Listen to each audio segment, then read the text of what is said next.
All right, guys, we're going to get started. Okay, so didn't even do the intro because I want to jump right into it. Dwayne is going to join us very shortly. Of course, he's going to get into the video, right? So while we wait for Dwayne to join, I want to show you guys a video that I found.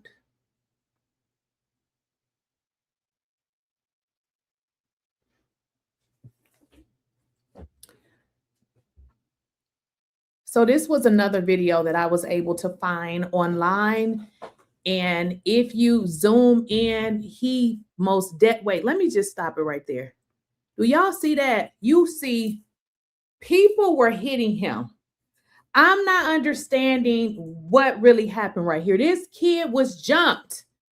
I mean, you have to zoom in to be able to see it, but he definitely was jumped. Now, Dwayne is going to come on. If you guys recall, he's the guy that I had on my show, and he talked about seeing the video. I want him to walk us through what we're actually seeing. If you guys recall, or if you were here yesterday, I had called him on the phone because I'm like, what is this we're seeing? Is this the actual video? And he said, absolutely not. That is the grainy video. So this is not the actual video. But if you actually zoom in, it's not clear, but it lets you know that they jumped him. They jumped him. Clearly, they jumped him. You guys can see, like, we can't see close up what they're doing, but it is a tussle. It is a fight. They made it seem like he crazy and he just wouldn't get up out of his seat. This is a lie. They lied on him. And I believe the reason why he ended up in the back, because they hit him and he fell out of the back. Because how did he get out of the back? So you guys will see him fall out of the back. And we're going to get into the interviews after Dwayne. Okay, so Dwayne is here. So I'm going to stop this. And hey, Dwayne. Hey, how you doing? Let me put my headset on. Okay. So what I want to do is, and they love you over here, by the way. So I don't know what them folks online talking about, but they wanted you to come back on because obviously the video was released. And I said from when I saw the video that this could not be the video that is clearer, because from me seeing it, it looks like something is going on, but I had to zoom in. I also found other videos where they zoomed in. And one, let me just show you this one right here, because I want you to be able to see it. You see that video right here? They actually circle where the commotion is going on. But even then, you can tell that it was a fight. Like, it was not a situation where they were saying that, you know, okay, we asked him to get up. That is a lie. I mean, just looking at that, you know that something happened. And also you can tell that it seems like either he was pushed out of the back with some kind of force.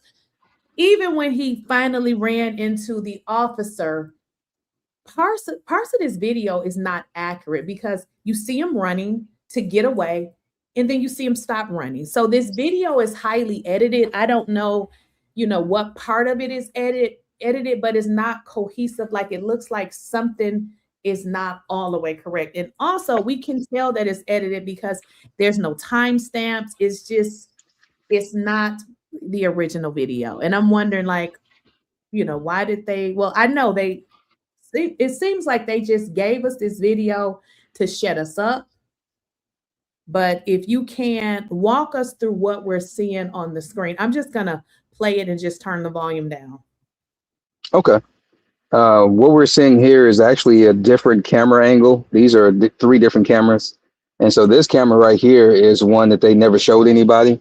And this is the boys, the twins, and their friends walking through the gate. So you see either Hunter walking with the first group and Austin with the second, or they said Austin with the first group and Hunter with the second guy. And that's them walking over. This is another camera angle. This is from the 40-yard line on the left side or the south side of the stadium. They didn't show this either to the people that did the PRI request into Frisco ISD. This is a separate camera. This is Karmello actually walking up before any of this happened. And this is where from testimony you hear them saying EP. That's that moment. It's not. It's actually several different videos together to give that moment. Okay. This angle here is several kids. Don't want to cut you off, but I'm glad that you said that it's several different angles, because when I'm watching it, I'm like, okay, they walk in. Why come we can't see them walk in and where they actually go? So you see them walk in, and now you see this camera cut over. So I know just from watching it that we're missing some stuff. So I'm glad that you said that there's different angles that's being shown, but they're making it seem like it's one video, but it's actually different portions. Correct. And before you started, this that we're looking at, this is actually the prosecutor's evidence that they submitted into court to put up the proffer of their case. And so every time that a case is adjudicated, the court gives you a dump of all of the evidence that was put into the case. So that's what we're seeing. This is not anything that was being where we're talking about we're having to fight with Frisco ISD to get the actual footage. This is not that. This is what was going to be released regardless, because this is what every court does after it's available. They release it to the public, and normally your media get it first because they're the ones that's sitting at the courtroom every day waiting for it. And then people like myself that have PIRs or FOIA requests in will receive it as we go and pay for it and get it ourselves as well. But this is all what the prosecution said they were going to mesh together in order to convict Karmello. So they're basically putting it into a way to where it makes him look guilty in their eyes. And it's up to the defense, who has all of the video, to actually proffer up the reason why that the prosecution is lying, which they did not ever do. And so I just want to make that context to people so they understand that what we're looking for is not any video feed that we're fighting for. It's actually what was going to come out regardless. And this is what was shown in, well, not all shown in court, but this is what the prosecution offered up as evidence and put into the case. And so we're seeing that how they mesh it together. And again, you're looking at 3 to 4 different camera feeds that they mesh together as one. Gotcha. Okay. Got it. Okay. So from what I'm looking at, it looks like a stadium. I don't make out who these people are, but as I watched it multiple times, I started to look at this canopy, because I know from all of the people that I have heard speak about this, this is where the action takes place. And if you could pause it right there, right quick, before we go further. If you really pay attention, from looking at the video that we saw earlier of Karmello coming out from the steps coming into the stadium and walking over toward where the memorial canopy is that they're not showing, there's 2 other canopies that's there to the left of it. So he was walking past that way. There was courtroom testimony that EP, Eddie, is the one that called him into the canopy. So by this time that this video is running, Karmello is already up under the canopy with EP. EP has moved. Yeah, EP has moved. And so from that, you would see a lot of movement under that canopy. Remember, Jeff Metcalf himself and Hunter himself both said that Austin, and Hunter said he did too, but we'll just go by what Metcalf said, Jeff Metcalf. He said that Austin grabbed the bag and threw it. And in this, you're going to see movement from Karmello because he was in the middle. You're going to see where he was sitting before, that he was actually moved from one spot and he moved back to the same spot. And people think that's where he walked in, and it's not. It's where those things were taking place that they actually mentioned. And so he was trying to get his bag back. Austin was keeping them from getting his bag back. And as they said in the court, he used a football move, almost like you pick up the football dummy and you're putting it back as a DP or as an offensive lineman or a DB trying to move another person. He put Karmello back and jacked him back in that spot to where he was. And so that's the movement that you see. So when people say that they're walking up and Karmello wasn't there, no, Karmello was already there, and you're seeing the movement based on that. So are you saying that Austin took his backpack, took Karmelo's backpack? Yes, according, and we're just going to go by Hunter Metcalf and Jeff Metcalf's own words. Hunter Metcalf said that he took his bag, and then he said later that his brother aggressively took his bag. That's what he said. Jeff Metcalf stated on his interview, I think with CBS 11 in Dallas, he said that Austin took the bag and threw it, is what he said. And so that fits in with Austin's part because you can see the movement under the canopy and you see other kids moving around as well. But you also see a sea of kids blocking the view of the coaches because they were on purpose on the right-hand side of the canopy standing there and making sure that the view was blocked. And then later on, you'll see a young man by the young girl with the yellow poncho on. He kept looking and you see him bend down looking in. He's bending down looking in because that's where Karmello was at the time on the ground because they had him in there on a chokehold. Okay, I got a question for you because I know you saw the video at Frisco ISD. I actually went and looked up, I think, is it pronounced Kirkendall Stadium? Is that how it's pronounced? Something like that, yes. So I went and looked up that stadium. That video, those videos are very clear. So when I'm looking at this, I'm like, okay, I understand what the people say when they say they went there and they saw it because it's clear. Because when I go on their website, every video is clear.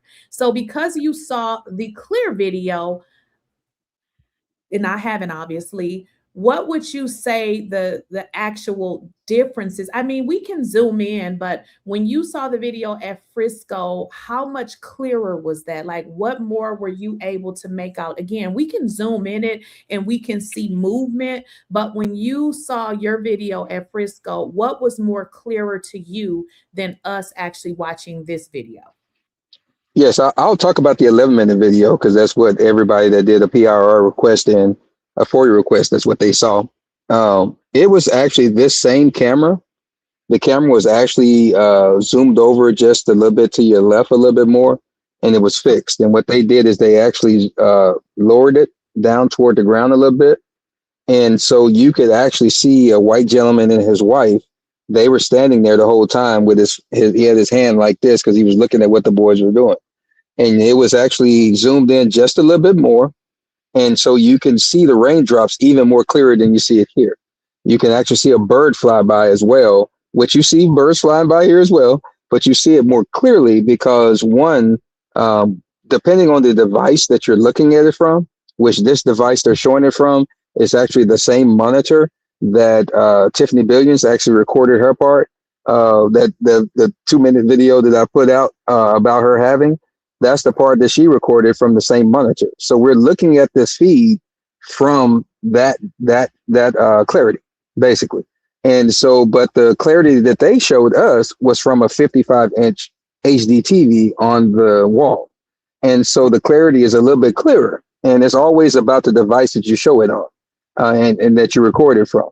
And so this one is clearer than what other people saw, but it's not as clear as the original footage and also that of the 11-minute video. So what we would see different there is that up under the canopy was a little bit more darker because they did tilt it down trying to keep the identities of the other kids away from people at the time, which I understand and I agree with that moment at the time. Right now it's not that anymore. But this you see more than what some of the people saw on the 11-minute video because they edited again as it went further and they actually zoomed in more and made it a little bit more darker so they could protect people a little bit more as it went in. So the first thing you notice here is that from the one that we saw there at Frisco ISD, they're telling you to look and say, hey, here's the 4 boys coming. So as these guys are coming, she's telling you that these are them. So don't pay attention to the other stuff on the screen because you're going to miss what happens because it happens so quick.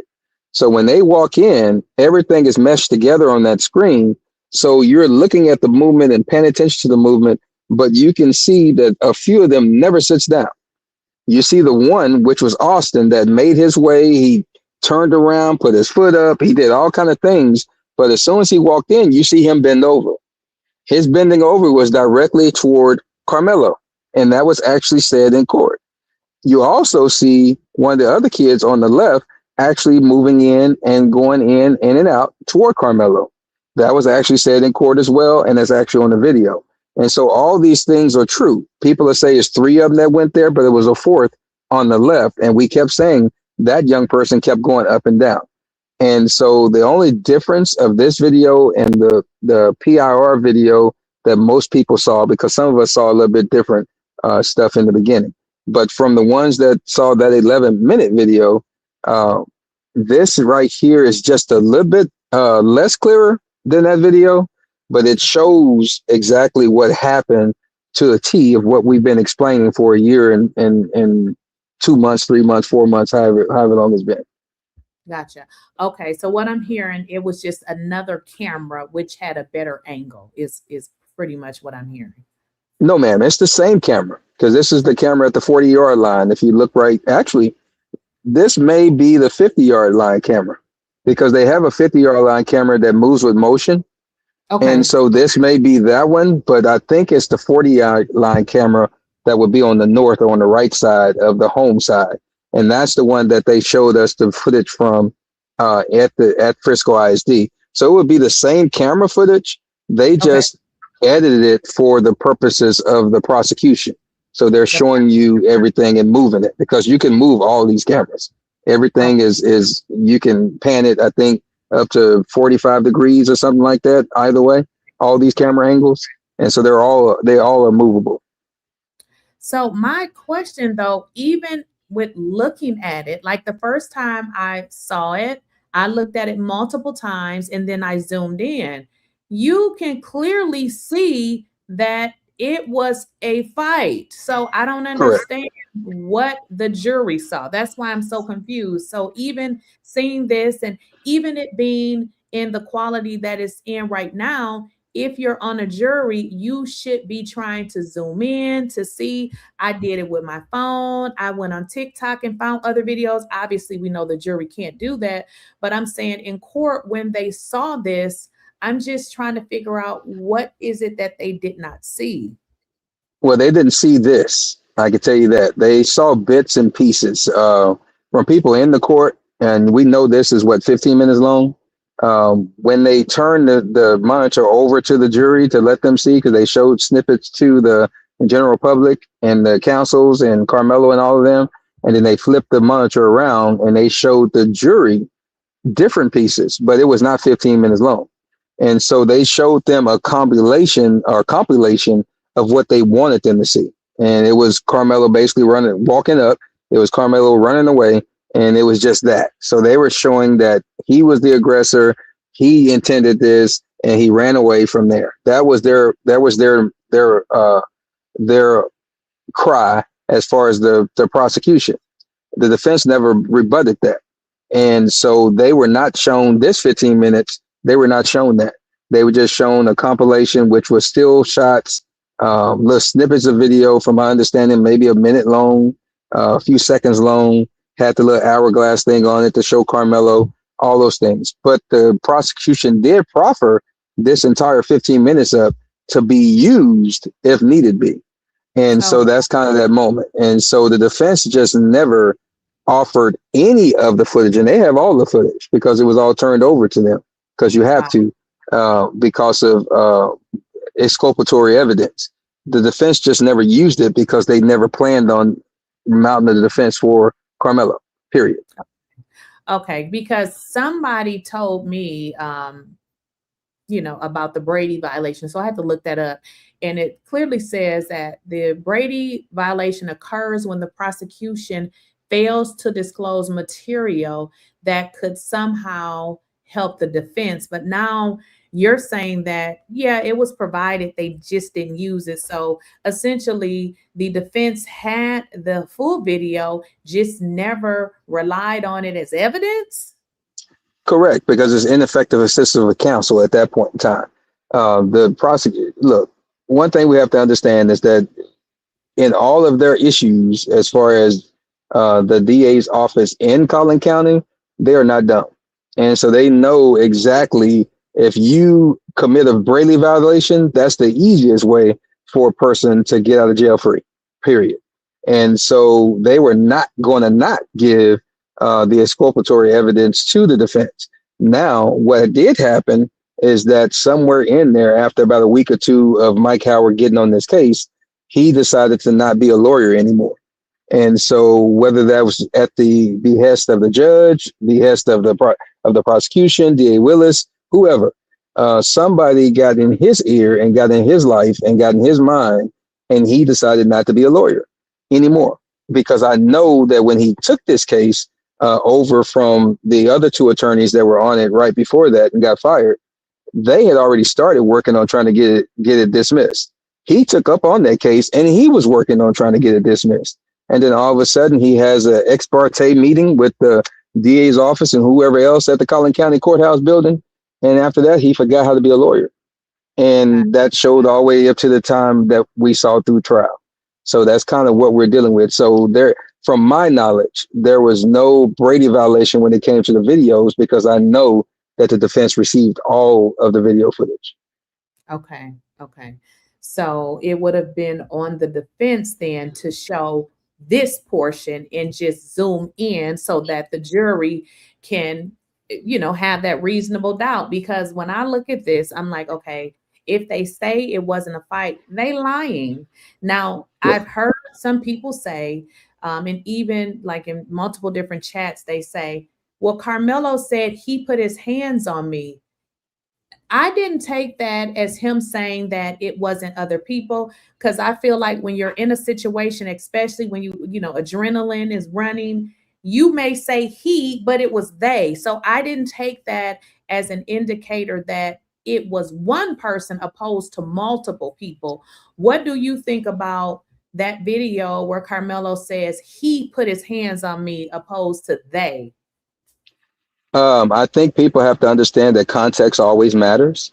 Even in this video, when we get further into it, you will see that once Carmelo ran away, he ran over toward the coaches. He got to a coach. We know that from the coach who testified that he talked to Carmelo. He walked with Carmelo. He told Carmelo, if he passes away, your life is done. And Carmelo was like, no, he's going to be okay. And he was like, no, if he passes away, his life is going to be over. And Carmelo started crying. If you watch this video as we go further, you're going to see that said coach. And that coach actually walked him over toward where Austin was laying on the ground. They had that long conversation. So now Carmelo knows that when he ran away, he didn't know what happened. But when he is walked back over there and the coach is going back and forth, now he know that it's he, Austin, because the coach is telling him it's he, Austin. So when the officers get there and they're saying I have the alleged suspect, the first response Carmelo is saying that, hey, no, I'm not alleged. I did it because the coach just told me he did it. And then once they go further, now he's crying and saying, hey, he should have put his hands on me because the coach told him that this young man might lose his life because he did put his hands on him. So the context is that he was informed by said coach that it's now not they, it's he that might lose his life. So that's all Carmelo was thinking about. He's not thinking about nothing else. So when he made that statement, it was he. Dwayne, I think your signal went out a little bit. Oh, okay. Can you hear me? Yeah, I can hear you now. Okay, that makes sense, because I'm like, listen, in a situation where, you're in a fight, you ain't finna say everything the way that you would say it if you're not in the fight. So I'm glad you said that. So it wasn't that he denied that he wasn't jumped, because we can see that it was not a one person thing. You can see even by this not being as clear that there are people standing up. Remember, the people who saw the video they've all stated, and I'm going to play some of these witnesses' account. They said that they all surrounded him. So when I'm looking at this, I'm like, okay, this is what I'm seeing, because I have heard other people say the video that they saw, they surrounded him. So that would make sense. Correct. My next question is, when watching this video, I'm just trying to figure out, like, I'm really trying to figure out at what point did the poke happen? You know what I mean? Like, people say that they saw somebody throw something in the garbage can. So I've been like watching it over and over again. Yeah. You know, what's the likelihood that, they had a weapon and somehow, with the fight that somebody else poked, Austin? Because I'm just like, I don't believe nothing until I hear what Karmello have to say, because these people are clearly liars. Yeah, and you can clearly see that one young kid that actually went toward the trash can. He hit it so hard that it actually moved, and that was as they were chasing Carmelo. And so it's a moment to where, from the evidence and even from the photo of the wound, because that also got released. I'm out of town, so I haven't been able to get to the courthouse myself and go give my information from my PIR request. But looking at what everybody has shown, the wound looks more like a slash, and he's open by that slash. And so then looking at the actual tool that he used, I know this is YouTube, so I don't want to show it to you, but I have an actual replica almost of that same type of tool, because it has the window crasher thing that I carry with me from a vehicle. So if I ever get into an accident, my windows don't work, I can break it. It also Right. has the little thing where you can cut the seat belt Right. if your seatbelt is locked. And that's exactly what that tool was. Now, we knew also that Hunter carried one every day. We have Right. photos of it being in his pocket every day. His father said that he had just bought Austin and him one because they had took out their first wild hog in hunting the week or two prior to this. And so this is Texas we're talking about. Right. Mostly everybody carries a tool on them. Not yeah, so it's just what that is. And so there was never any evidence proffered that, one, it was Carmelo's, two, that there was no DNA or anything on it or blood that belongs to Carmelo on it. Also, they didn't even show the jury the actual evidence. The person said that they didn't want to wear gloves, so they brought a replica. That was the first time in history in court I ever Right. seen them not bring the actual weapon. And And that was so, and then that was a red, that cut you off, but that was a red flag to me, because I'm like, yes, where in history someone pass away and they don't even bring the weapon? So it made yeah, me, I started to think, who else had their hands on that weapon to the point that they didn't want to bring it in court? I'm thinking that there were other fingerprints on it, because now that I see the level of the cover up that these people will go through, I yeah, don't believe, unless he says that, that he had it for whatever reason, he has it. But when I look at the pictures of Hunter and Austin, I see them going fishing and things like that. So it makes more sense that they had it. So I think that they had it and he somehow got it away from them or flipped it on them. And that could be the reason why everybody is so angry, because I just don't believe that he had it. I just don't. yeah. My thought on it, and this is my thought, and I'll say allegedly, and before I say it, from what I know and what I've seen, I believe that Hunter had it. And I know that just from the way that they dealt with this whole entire case. Everything is about blaming Austin. Put all the blame on Austin, because he's not here. But Right. Hunter is the one that, by his own admission on WFAA Channel 8 News on the same day that this happened, April the 2nd, hours after the going to see your brother at the hospital, he stated that he was the one that started this issue and situation, and that his brother always had his back, whether he was right or wrong. And so Yes. I believe that Hunter took it out. Hunter's fingerprints are on it. His DNA is on it. And I think that's probably how Carmelo got the prick on his finger, where the little blood is shown, where the cop said he noticed it later. I think is where he got it from, because he was trying to get away from them actually slicing him.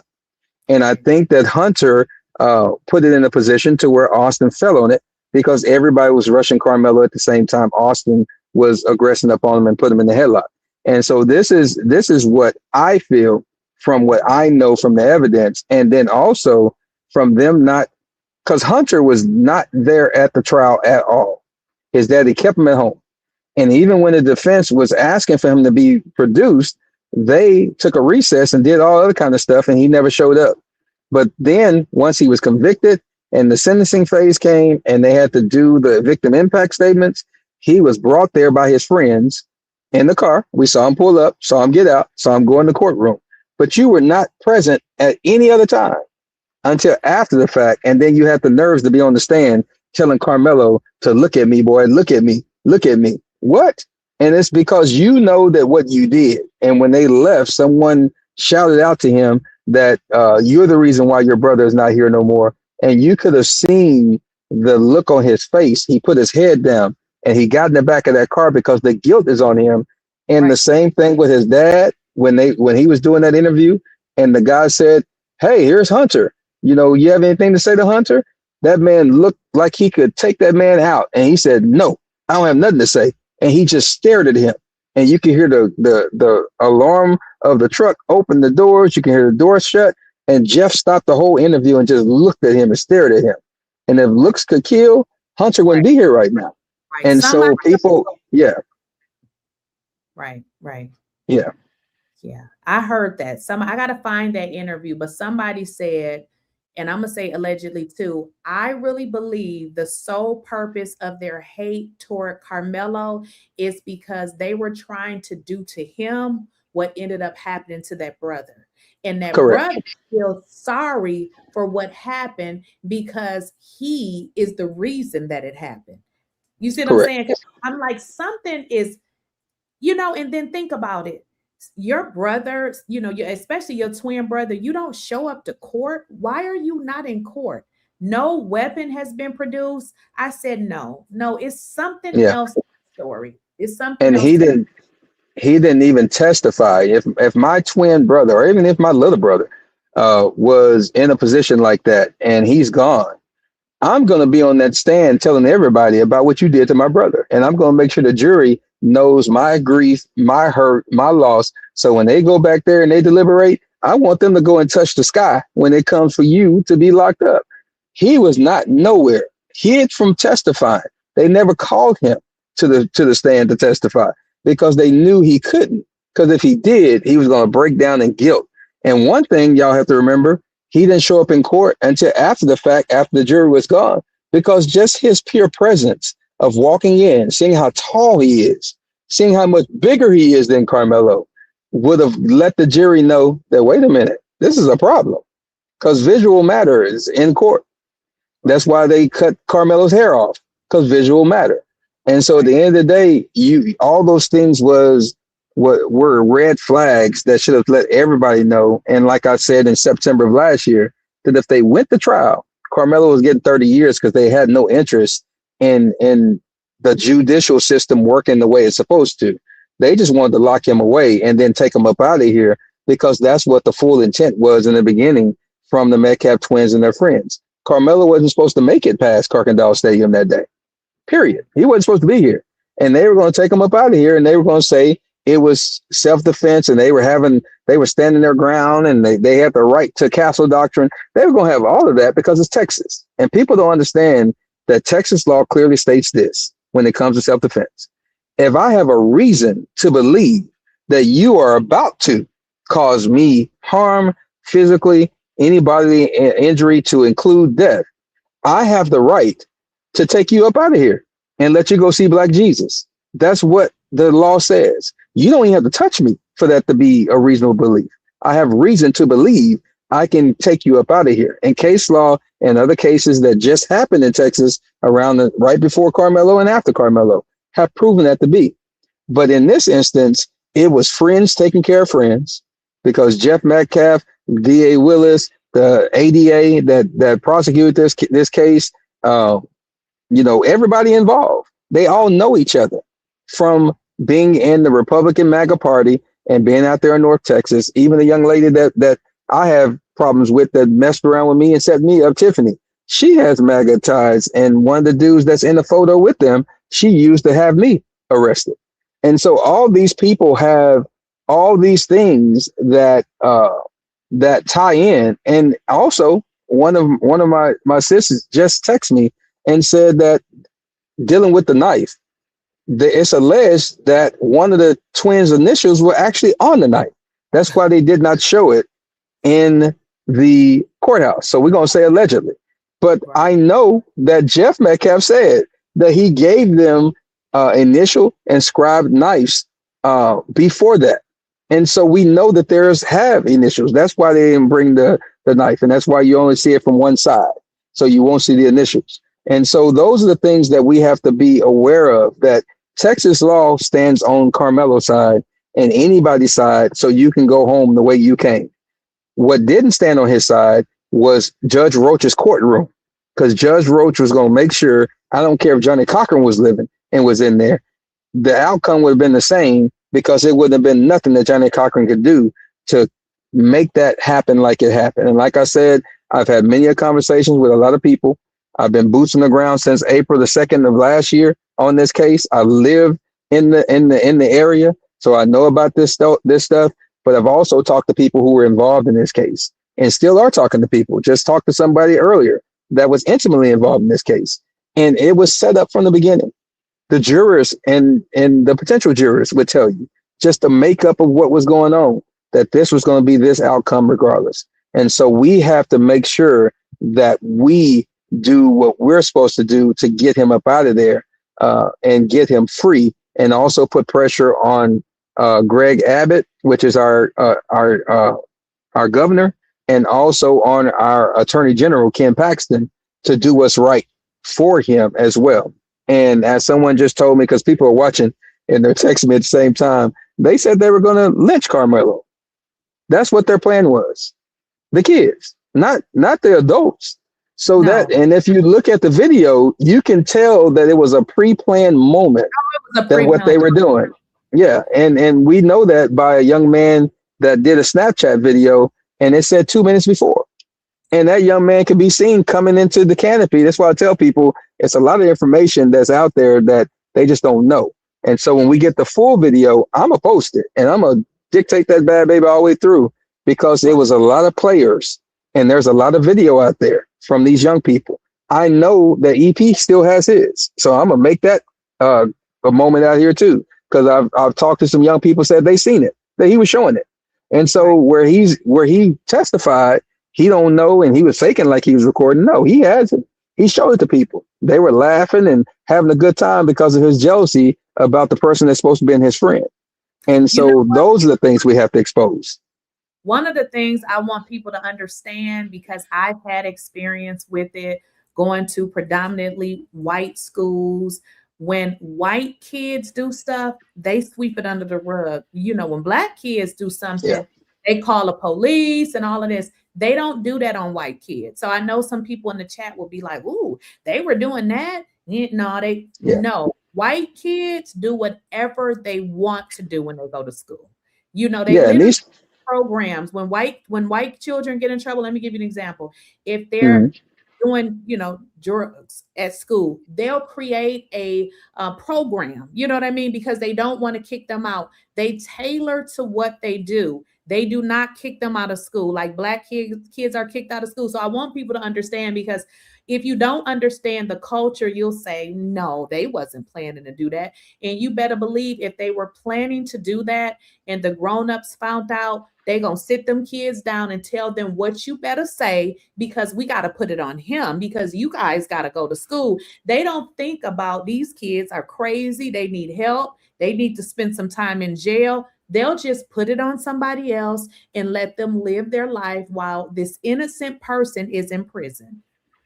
Correct. And I'm glad you said that, because the twins were known bullies to all the cities around and Frisco since the 4th grade. This is what they've been doing. They've been covering up for them. The twins were actually suspended from school. They were on what's called in-house suspension. They weren't supposed to be there because of that fact. And then also the coach testified, which we knew already, that both of them were actually off the team. They weren't supposed to be there, period. And so this is the different standard that's given to them versus us, because they were not supposed to be there at all. And the coach actually testified and said that he texted Austin and told him to step up. What are you stepping up to? because they came in that gate when you saw earlier with a purpose. And we always said that they were moving with a purpose, and he was putting his sleeves up, had his shorts all on. Everybody else in sweats. What you in shorts for? Because you were going over there with a purpose. You and your twin both looking just the same, with the same purpose. It's just Hunter wasn't built like Austin. Austin was the aggressor. Hunter was the problem starter, and then he let Austin finish it up. And so you can see that energy on them. And so, but this is a moment that they have been doing when they were harassing the cheerleaders at Kane's restaurant in Frisco. That girl sent her parents sent the email. They sent the email complaining about these kids to the administration. They swept it under the rug. Everything these twins have ever done has been swept under the rug. And that's the reason why Austin is not here today, because of his parents, because of the Frisco ISD, because that's the only ISD they've been in, have always swept them and their conduct under the rug. And they allowed them to get away with everything because Jeff Metcalf is their friend. He's known to them. And so since he's known to them, they give him that courtesy where they did not give it to Karmello. They didn't give it to a young man called his name is Tristan Weekly, where he was at the middle school and a lady went in there trying to abduct him. They had it on camera. His mama actually tried her best to work this thing out, and them people railroaded her around, changed the video, and railroaded us trying to get the information. So this is a Frisco problem, a Frisco ISD problem, a Frisco PD problem. When the detective was working on it, they reassigned him, and they told him that it's above his pay grade. So sit down somewhere. So this is a systematic moment that we're dealing with, because when they know they're protecting their own, because this person knew who that young man was. She called his name. This is his second day in middle school coming from 6th grade. It's his first day in 7th grade. Who knows him at the school already? And you know this young man's name. You call him, you drug him, and they found this young man miles away at somebody's doorstep that's on a Ring camera calling the popo because he's there. And the only thing they tell his mama is that what underwear he's wearing. And she's like, what? So this is a symptom, and this ties back into this case because they did the same thing to her, and people like myself that was trying to get information the same way they did it here, hiding it through Ken Paxton and all that. We just kind of outsmarted them on her part because she was listening, where the family didn't listen to what we were trying to tell them on this side. And so we're still trying to get justice both ways. But this is a moment to where it explains what they are allowing their people to do, because we know they know who this lady is because they told us they did without telling us. And the same thing here. They knew exactly what the twins had done. They knew all of this. Megan and Jeff knew it because they were already there. And Jeff tell you real quick, how you know? Were you there? And so it's like, well, Jeff, we know you were there because you keep speaking in first person. You don't speak as to what your sons and everybody told you. You keep telling us as a matter of fact that this happened. You saw your son, 5 people had to hold him back. How you know? You wasn't there. And so we have to know that this was something that the fight was fixed from the beginning. We knew that when they charged them with murder, when Austin was still living. We knew that. And so this is a moment to where we as a people have to understand this, and we have to work to protect ourselves. Don't mean we're not going to get locked up. Don't mean we're not going to have to deal with this thing from the moment like Karmello. But when we have people that are trying to help, please, people, listen. And that's something that Drew Anthony said in his interview. He was like, I wish I would have went rogue and listened to those people that they were telling me not to talk to. I was one of those people. And I was trying to tell him from September of last year, get rid of these folks. Let us file your motions and get this case dismissed. We'll get an attorney to go and argue it per hour. But let's get this done so he won't ever get to the courtroom. And we wouldn't all be here today talking about what we're talking about. And so that is the telltale that we need to take from here. Help this family get what they need.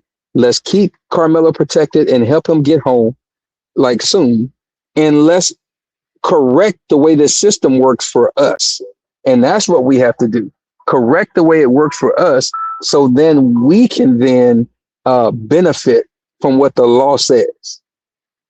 Now, have you heard, Dwayne, as it relates to the autopsy? Because people have been telling me that they won't release that and that it is also sealed. So all of these are questions because I have did commentary on people that have passed away. I have got the autopsy. I put it on the screen.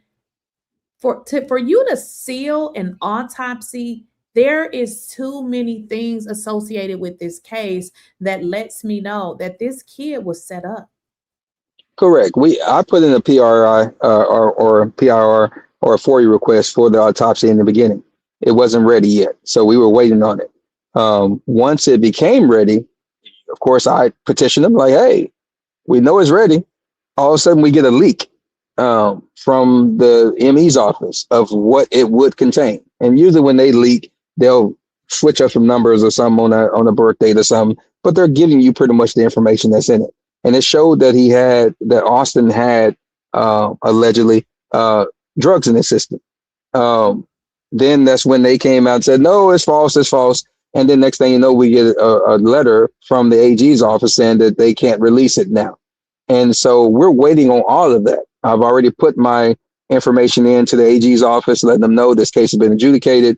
They're relying on your old rulings because he hasn't said anything else on this case since last year.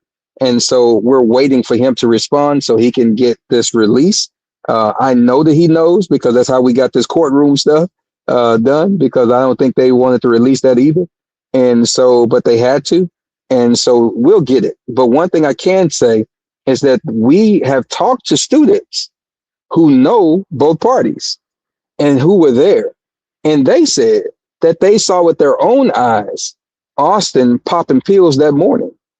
And I'm gonna say allegedly, but I know I talked to those people. I know we talked to those people. We have that information.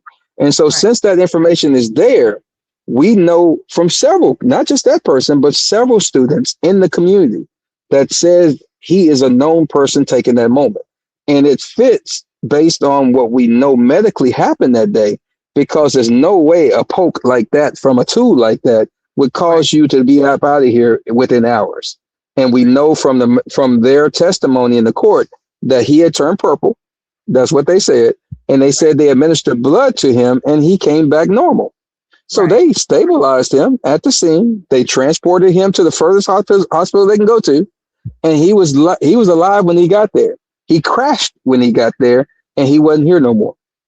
We know that at 10:54 a.m. So we understand those facts. Also, when and I wasn't there, so I don't know the timeline. I just listened to what everybody was saying, but it don't seem like they took him to the hospital right away. So it leads me to believe that they didn't feel like it was an emergency. You know what I mean? I don't remember that, obviously, the time frame. I have no reports, but I heard the mom say, that she had beat them to the hospital, and then the father was called and he stated that when he got there, he was still there. So I'm wondering, like, why have they not taken this kid to the hospital? So it's leading me to believe that whatever this injury was, that they did not think it was a life-threatening injury. Correct. They treated him like it was a cardiac issue. Because if it was something that you were bleeding out or something like that, they're going to rush you immediately to the closest place to get you stable. Then they'll get you to a trauma 1 to take care of you after that. But the way that they paused, stopped, and parked by the medical, because there's a medical wing that's right there to the right of this stadium, that's right there facing it. And then on the back of that is a training area. They had staff there. And so the ambulance pulled up to there. They were the first people working on him. So they stabilized him in the cardiac moment. And at that point, they were just basically addressing his wound or whatever they were doing. When they took him to Plano, Texas Health, they got there. He was transported there under a cardiac moment, not under blood loss, not under any of those things. And so once he got in there, he crashed because now all those extra substances that he had been taking, now his body is in some type of shock. And that's why he got up out of here. You heard well, y'all probably didn't hear it, but the medical examiner said that he could have died from multiple things. Multiple. And so that fits that moment. And let's address Megan and Jeff. Jeff Metcalf was called to the stadium by the middle school coach, not the track coaches, but the middle school coach. And the middle school coach wouldn't have known what was going on because he has to actually teach a class. So he called Jeff to another incident that happened earlier that day or that morning that the twins were actually involved in. That's the reason why they were coming from the middle school. Megan also worked in Grapevine, Texas, at the pizzeria. She had been called there as well. So she was at the actual middle school area. She left there to go to work. And that's when Hunter said he called his phone and his mom picked up. These are all their statements. They talk too much. So I'm going to repeat what they say. And so Hunter said he called his phone, his mom picked up, and he told her about what happened to Austin. That's when she turned around and went to the hospital, and that's how she beat them to the hospital. And so these are facts that's already in record because they can't shut up and they talk themselves. So we're just going to tell the truth on them by their own words. And so they knew this situation was happening, and that's why you had them doing what they were doing, because these other kids didn't like Karmello. They were jealous of Karmello. They know because half of them were bullied by these twins. Now they became friends with the bullies that they had to deal with. And they all had a plan to get rid of Karmello. And I think it has a lot to do with the young lady that was from Emerson High School. Because if everybody listen, you'll hear on the dispatch calls, it says that we're looking for the suspect from Emerson. Then it says we found the suspect from Emerson. And that's when the body cam footage picks up where that SRO officer is actually arresting Karmello, patting him down, walking him on the fence line to get him. And he said, I have the suspect in custody. But on the dispatch, it's telling you that when they got there, because the medical people couldn't come because they have to find the suspect first. And that's why you see them walking past that officer, because they got the clear once he put him in custody. But they were looking for a kid from Emerson because these boys protected that young lady from them actually doing what they were trying to do to her, because she was the only one there from Emerson at the time. And so that's why they thought Karmello was from Emerson, because it was already an incident that they don't want to talk about, that the twins were already involved in that morning. And that's why the mom and the dad was already on scene. That's why Jeff is telling you all these firsthand accounts that they have. And I'll say allegedly, just so we can keep it all kosher. But this is what this is. They were involved from the beginning. They started covering up because Jeff knew the police officers. He probably knew half of the EMS workers. He knew the staff. He knew all those people. Them people scared of that man because he probably sold most of them their house or know the people that did. It's a lot of stuff there, and they love doxing people. We have the photo from Jeff on his own Facebook page where he actually had a barbecue for most of the kids that actually witnessed this thing, and that's why they weren't testifying. And the ones that did all told the company line, except for Jose. When he got up there testifying, he told exactly what Karmelo's situation was. They took a recess, took that boy into the chambers, and when they came out, that boy was scared as don't know what, and he was sitting there not knowing what to say. This is what we dealt with in that courtroom. And so at the end of the day, the fight was already fixed, and we just need to call out what it is so we can get these people locked up and we can get Karmello home. I don't remember, Dwayne, was it you? Somebody posted something on, I think it was Instagram, and it was a post that allegedly this was a post that Jeff Metcalf posted. And in there, he started talking about the witnesses that they had this barbecue. And I was like, is this real for real? Like, this is witness. That's real. Intimidation. That's real. And I'll send you the picture. I'll send you the picture of his actual Facebook post, because he actually posted that day that they were having a barbecue and the kids are right there in the back and he's smiling and it's on his post. Yeah, he posted it. That's how arrogant and entitled they are. Exactly. When I saw that, I said, is this real? Because I couldn't believe what I was reading. And it was literally saying something about, the students, the witnesses. And I was like, huh? Why are we advertising that we have the witnesses at my house and we're having a picnic?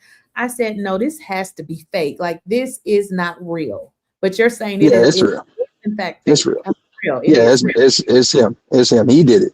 So he, like I said, they could not sit down when he was up there on TikTok for 18 hours talking to them people. You had an attorney come in the live and actually told him to get down, and he stayed up anyway. And it ended because he called somebody the N word and all that good old stuff. And then they stopped. He dropped. He went on somebody else's page for another few hours, and then they got off. But this is just how arrogant and how crazy these people are, because they have no chill button. They have no stop button. They just know to be who they are because they've been so entitled all their lives because of this lineage they have in Collin County and in the North Texas area and in the MAGA Republican Party. They just feel they're always going to be covered, just like his criminal history. That man violated somebody. They said Right. no means no, and he went and did it anyway. But guess what? DA Willis and his people sealed it, so you can't see it. But Frisco PD actually said, "Yeah, we have the record. We just can't share it with you." And Right. so it's a moment to where he's privileged enough to always get the benefit that they're going to cover him, and that's why they do these things. And so at some point, we have to take that privilege away and let them start reaping the benefits of the things they sown. Can you tell me a little bit more about the Emerson situation? Because I feel like I've heard it, but I'm just trying to connect that with what actually happened. Was there like a another female involved? What do you know about that situation? From what I know, and I'll say allegedly, because I don't want to put nobody out there. So from what I know, is that the young lady was there for the track meet from to represent her school, and they had been bullying people all morning. So she was an underclassman, and just like most of those kids, they were bullying, and they've been messing with people all morning while they were setting up canopies. That's what Hunter and Austin was doing, and they got to her, and other students stepped up. And so at this point, that's why that you heard, well, you probably heard of people saying that they call Karmello the N word and other people the N word, because that's what they were, because they were defending leaving this young lady alone. She was the only one there from her school. It was nobody else from Emerson, just her.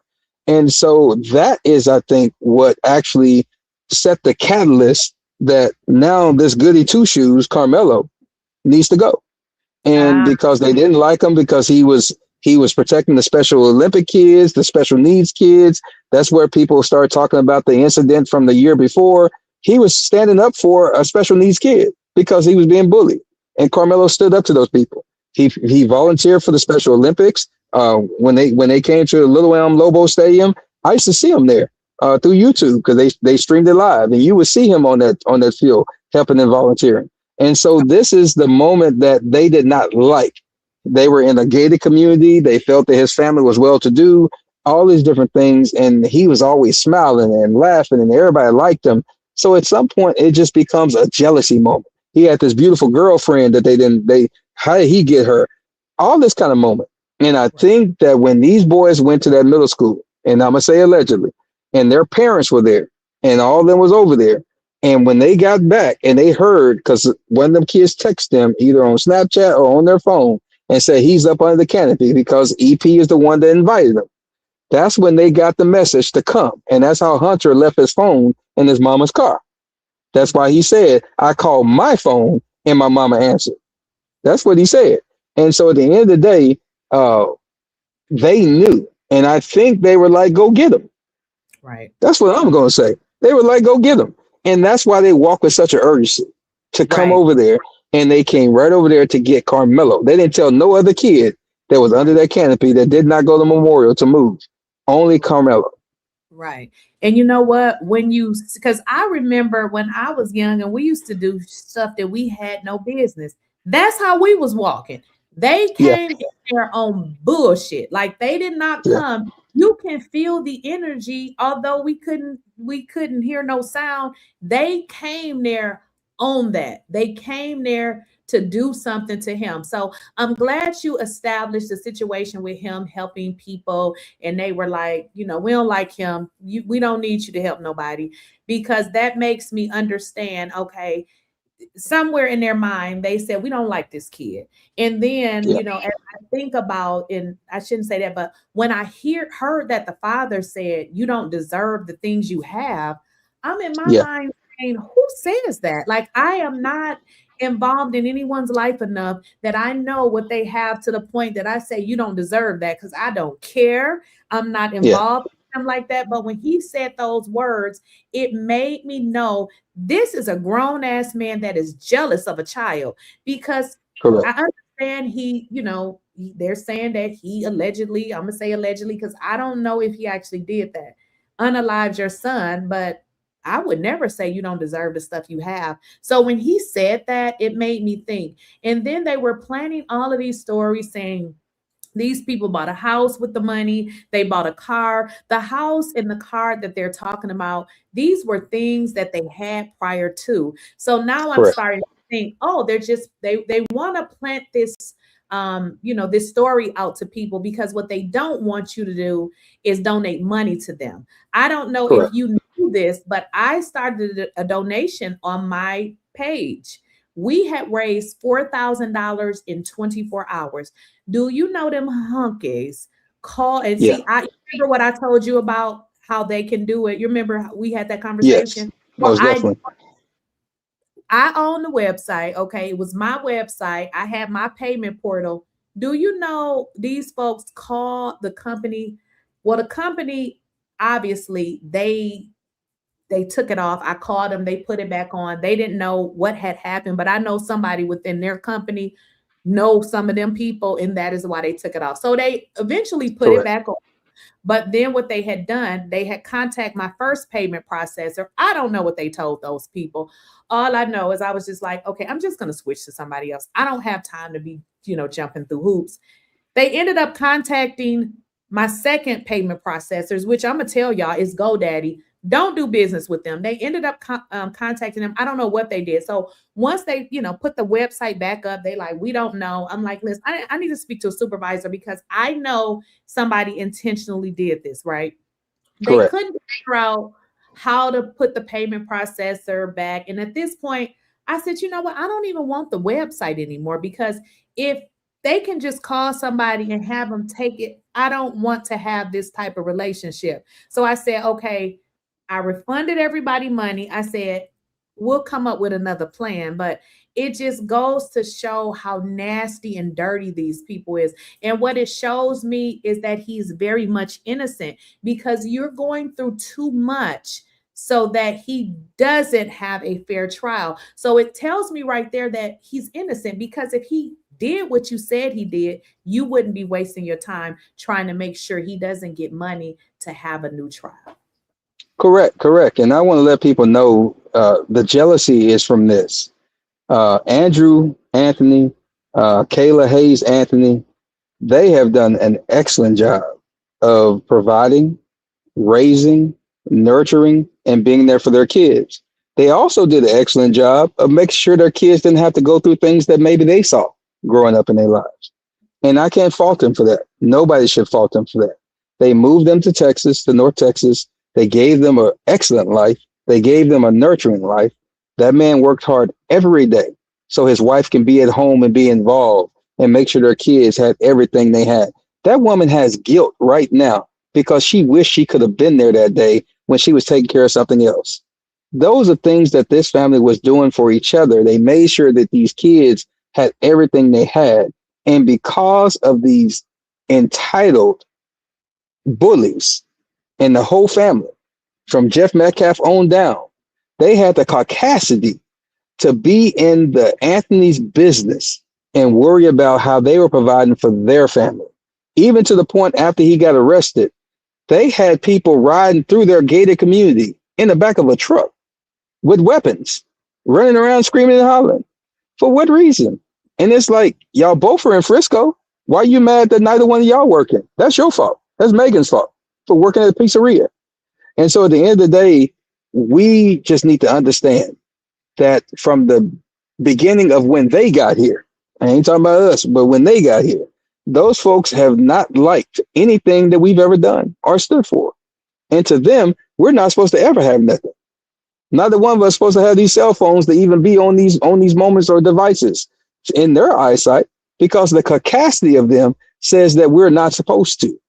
But I'm going to tell everybody, leave the Anthonys alone. Those people have done nothing but work hard, provide, and they were met with a situation that they didn't know how to deal with. So they trusted a lot of people, and they just didn't know what else to do. Leave Dominique Alexander alone. I'm gonna say that now, because the man he was just the spokesperson. He didn't know what to do as well outside of what he was told to do. That's just bottom line. He can advise, but he can only do what he's told to do. These people have done everything they could. That man was up there in Chicago with Obama and them the other day. And I know he's told a lot of those well-to-do people about this Carmelo Anthony thing because he was posting about it. And so people need to understand that the campaign right now is to make sure that anybody that stands up for Carmelo is discredited and put out the pasture. That's all this is about. I just received a death threat just today. I've been receiving them every day. Right. And that's just what this thing is about. And so we need to understand that part, that it's about discrediting the things that we as a community do every day. And that family did nothing wrong, but just exist and show up that day and live the way they're supposed to live. They didn't care that much about Carmelo and that family so much. They didn't even follow their own rules. That's Frisco ISD. They didn't even call the family and tell them where the boy was, that he was in custody. Kayla found out because someone told her something happened at the stadium, and she tried to call him and couldn't get him. So she tracked his phone and found him at the police station. Right. That is crazy. Yep. She stated something about the location.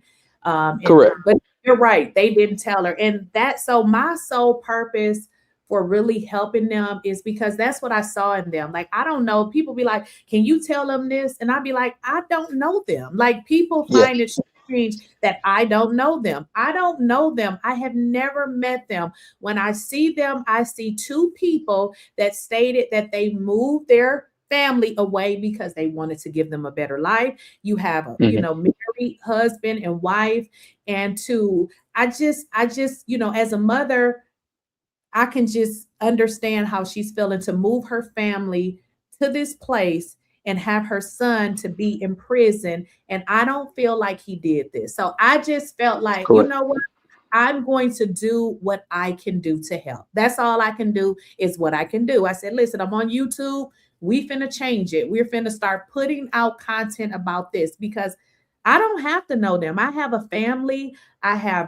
My sons are grown, and I'm telling you, they better than me, because if it was me, a bunch of kids would be missing because I'm You're right about it.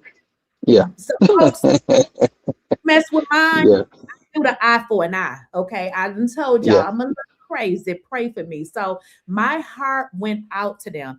And what people don't understand too, if you don't have experience in the legal system, you don't know how it works. Like everybody don't know that, you get a lawyer that they're supposed to represent you right, or you think they're going to represent you right. They don't understand it. So I can understand how they would have made that mistake with this lawyer. People just, they don't understand. Every Black person ain't been to jail before. Every Black person ain't been to prison before. So people don't seem to understand that. So when they come over here, I'm biased. I block them. When I see your messages and it's negative, because I feel like this is a different story. Although Carmelo is an adult, to me, he's a child because it happened when he was 17. I feel like he had to spend several years going through this. You throw him in jail. Come on now. So I'm very biased when it comes to this. So if you're in my chat and I see you and you're negative, you get blocked. That's just immediately. You're right about it. And that's the reasoning that this is. When you seen, I know myself, when I heard from it, I heard about it from people calling me that morning and saying, hey, this is what's going on. And so I started paying attention. I was in that area driving at the time. And I was like, okay. So people started telling me. And when I heard who it was, I was like, man. And then someone was like, hey, that's that young man that's always helping out the special needs and this and that and that and this. And I was like, okay, I've seen him on YouTube before. I know who that may be. And so that was that moment. Then when they started talking about the details, and these are kids talking about the details, putting out posts, like, one little kid put out a post saying, I hope he learned to keep his hands to himself now in heaven. And they were talking about Austin. These are kids in school at that time, sending out posts saying this about Austin Metcalf. So it began to spin in my mind to start looking into it, talking to people. And when I found out about more about Karmello, then it was like, okay, no, these kids, everybody's saying that they jumped him, that they approached him. Other folks that would be in know saying the same thing. That's what made me want to go see the video. And once I did all of that, I understood then that this young man deserved my attention to make sure he was okay. And I put my background, my life, and everything in the fray behind it because I didn't care. Because my thing was that he didn't need to experience what I've experienced and other people experienced in prison. Bottom line. And so I didn't want that for him. So that's why I moved like I moved and did the things like I did, and I still am now. And I took off for 2 weeks. I lost money as a business because I was there at the trial, because it's all about Karmello and his family, making sure that he has everything he needs to be free. And that's period. And I think that's what we have to understand, that this life is sometimes greater than ourselves. And we may look at it not like that, but it is. Sometimes we do have to step out of our comfort zone and stand up and stomp for someone else. And I'm willing to put my life down for my kids and my grandkids. You try mine, it's over with for you. I'm just going to tell you that. However, the same thing, I feel the same way about Karmello, and he ain't even mine. But I saw the look in Kayla Anthony's face when she got up there and did that press conference. I seen the look. I've heard the voice of Andrew Anthony on TikTok when that man was sitting up there talking, and then he just went to a whisper and said, "Bro, they all connected." That was that grown man on TikTok, almost breaking his whole body down after he been beat down. People come to his job, making him have to resign. People threatening his family where he had to move several times, receiving threats to his kids, his wife. This man is, look, I seen all that, and at that point in time, that was family to me. Period. And family. One thing you said too, Dwayne, and I'm gonna address this because please stop sending me stuff telling me about somebody's background. We are right here today talking about a kid that we know he didn't do anything wrong. We also know that the justice system is not fair. I'm not Jesus. I'm not God. I'm not here to judge anybody's background. I done told y'all I used to beat folks up. Okay, so I am not God. I brought Dwayne here because he saw the video. I don't care about nothing else y'all talking about. Okay. So if you send me a message, I will block you about it. I don't care about that. If somebody saw something and they were a witness, anything else, I do not care about. That is not, something that, I need to really know, because again, we're talking about a situation here where a kid has been railroaded.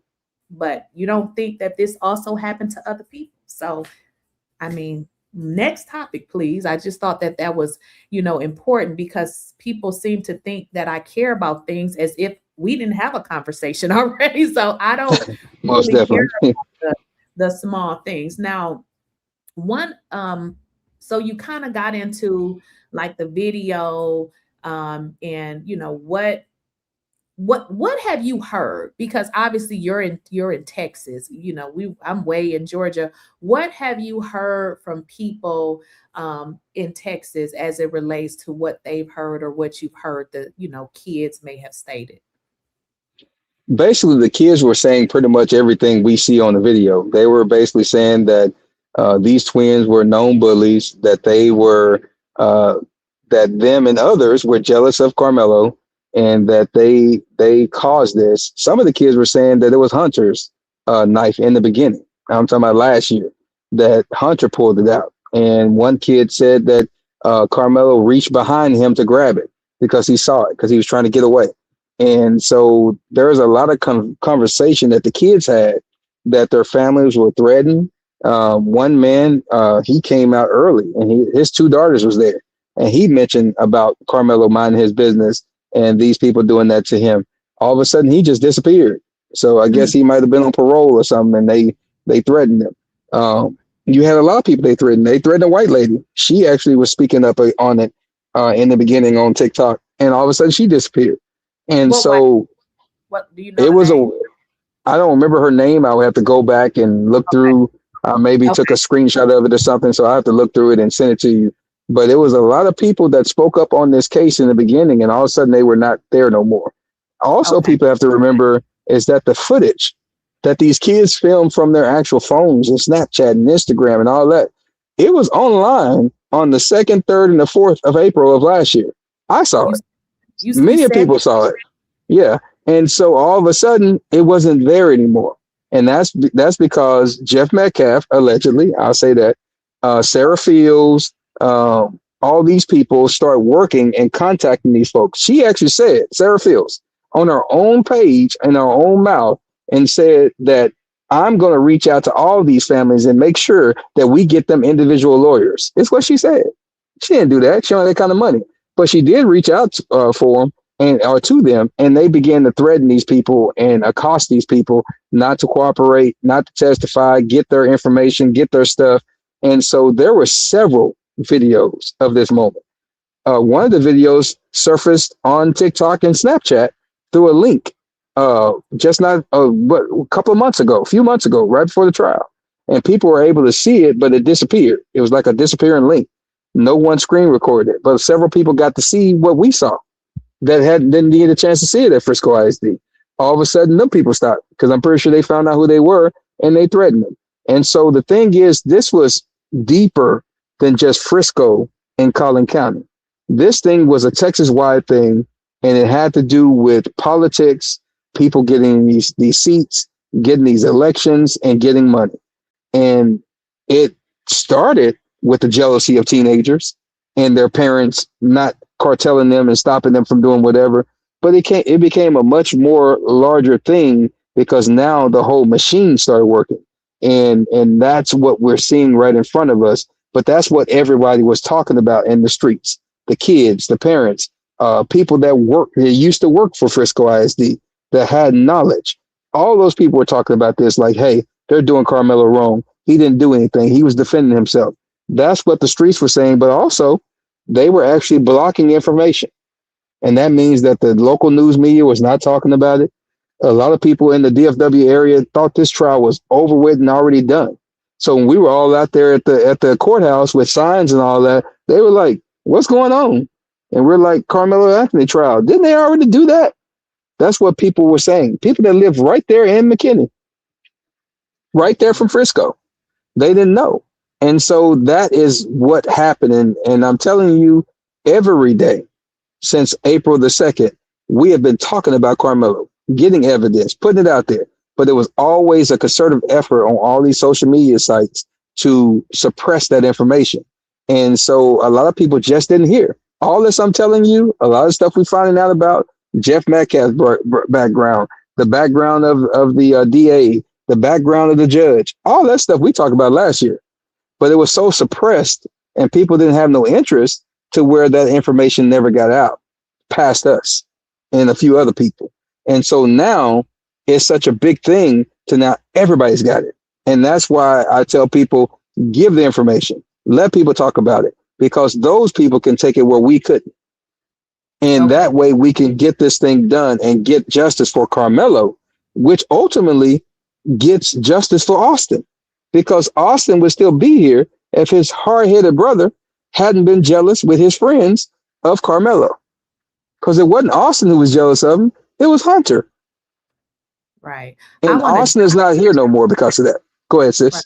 I want to jump in and say this because you stated, and I want to reiterate, and this ain't allegedly, the DA Willis, which is the district attorney that prosecuted Karmelo, has been sued by several women in the district attorney office for being nasty. Okay. Now, y'all can understand what I mean when I say being nasty, groping, doing nasty stuff. This is the district attorney with his nasty tail being sued by people he worked with. Now, let's get into the judge.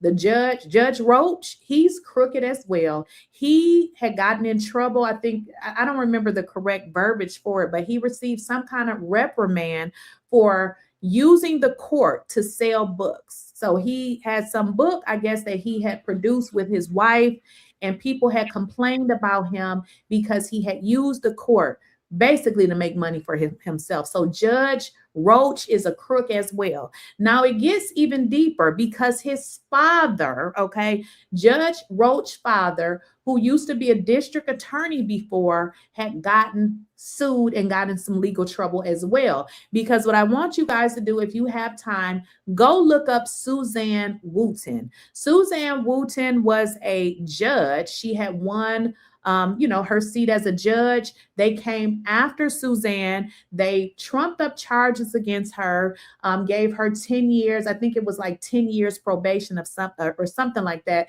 because what they wanted her to do is basically not be a judge, because they were upset that she had unseated a judge, pretty much. Because what they were doing, when I read her complaint, she stated that they would just, basically give the position to their friends, whoever they wanted, and that these people would have these judge positions for their life. Now, generally a state judge or, a county judge or whatever, their position is not forever. It's really only for federal judges.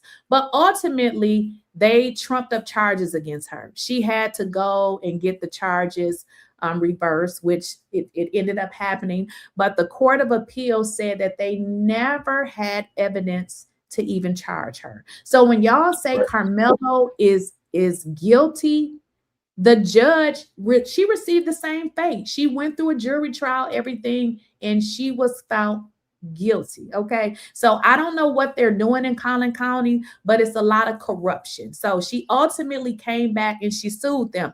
She was trying to go after them individually, but Judge Roach, and I think it was Governor Abbott, who was actually then a attorney general, they actually stated, okay, she can't sue us by ourselves, because we were acting in the capacity of our job. So they're very much corrupt. I just wanted to re-emphasize that so that people know what we were talking about. But yes, they are most definitely corrupt.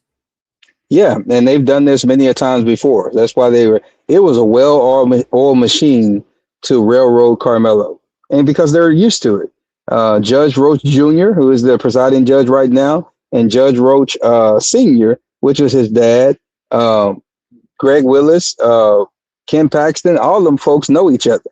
And so they all are in this well-oiled machine together to railroad people. That's just that moment. We got to think about it. Jake Lane, the white supremacist dude that was out there during the case, he threatened Karmelo. He threatened to unalive Karmelo right there on the grounds. They arrested him for it. $1 million bond. He was in jail. Guess who lowered his bond? Judge Roach. Gave him his conditions, did all that stuff, and Judge Roach didn't have to touch that. He has a conflict of interest because that person that he threatened to unalive was your your case. So you should have not even touched it, but he touched it anyway, because they don't care. They don't care about what it looks like. They don't care about any of that stuff. And so that is their caucasity. That's what I call it.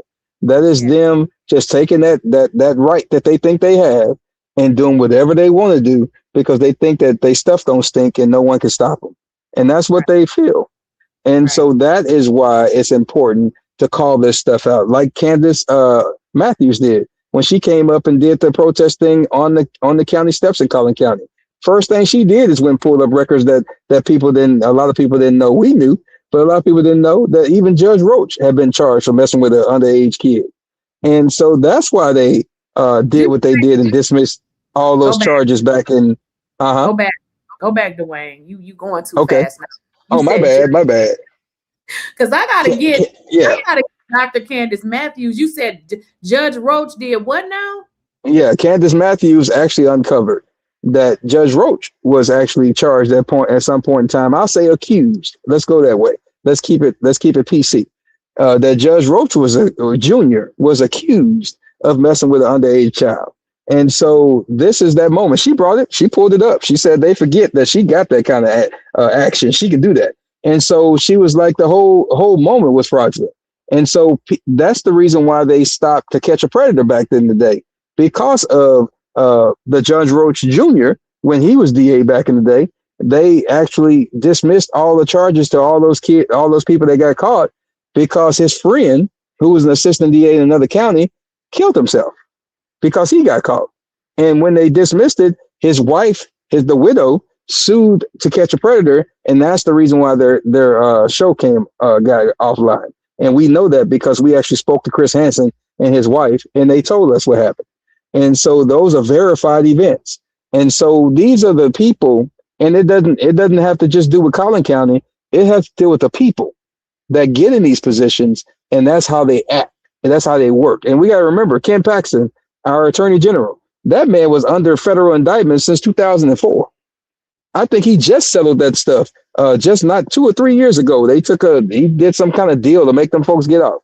But his friends politically was always covering him. And that's why they never were able to lock him up. Because these people are just fraudulent. They talk about everybody else, but they're just fraudulent to the core. So everything they touch, they're going to always be fraudulent. Right. Always be fraudulent. And that's what they did here. They just basically took everything else that they knew, and they applied it here in Karmelo's situation to railroad him. Right. Did you hear Judge Roach? And I don't know if this is true. Somebody stated that he was running for office or something. Did you hear anything like that? No, say it again. Say it again. Did you hear that the Judge Roach, the Karmello Anthony's trial judge, somebody said he was running for office? Now, I don't know if it's true, but they told me, and I said, I don't live in Texas, so I wouldn't know that. What we do know is last year, before this trial, he announced that he wasn't going to run or seek election again as a judge. He was going to retire from the judgeship. Normally when they do this stuff, we knew also he was going to write a book. Him and his wife they were going to document this, write a book.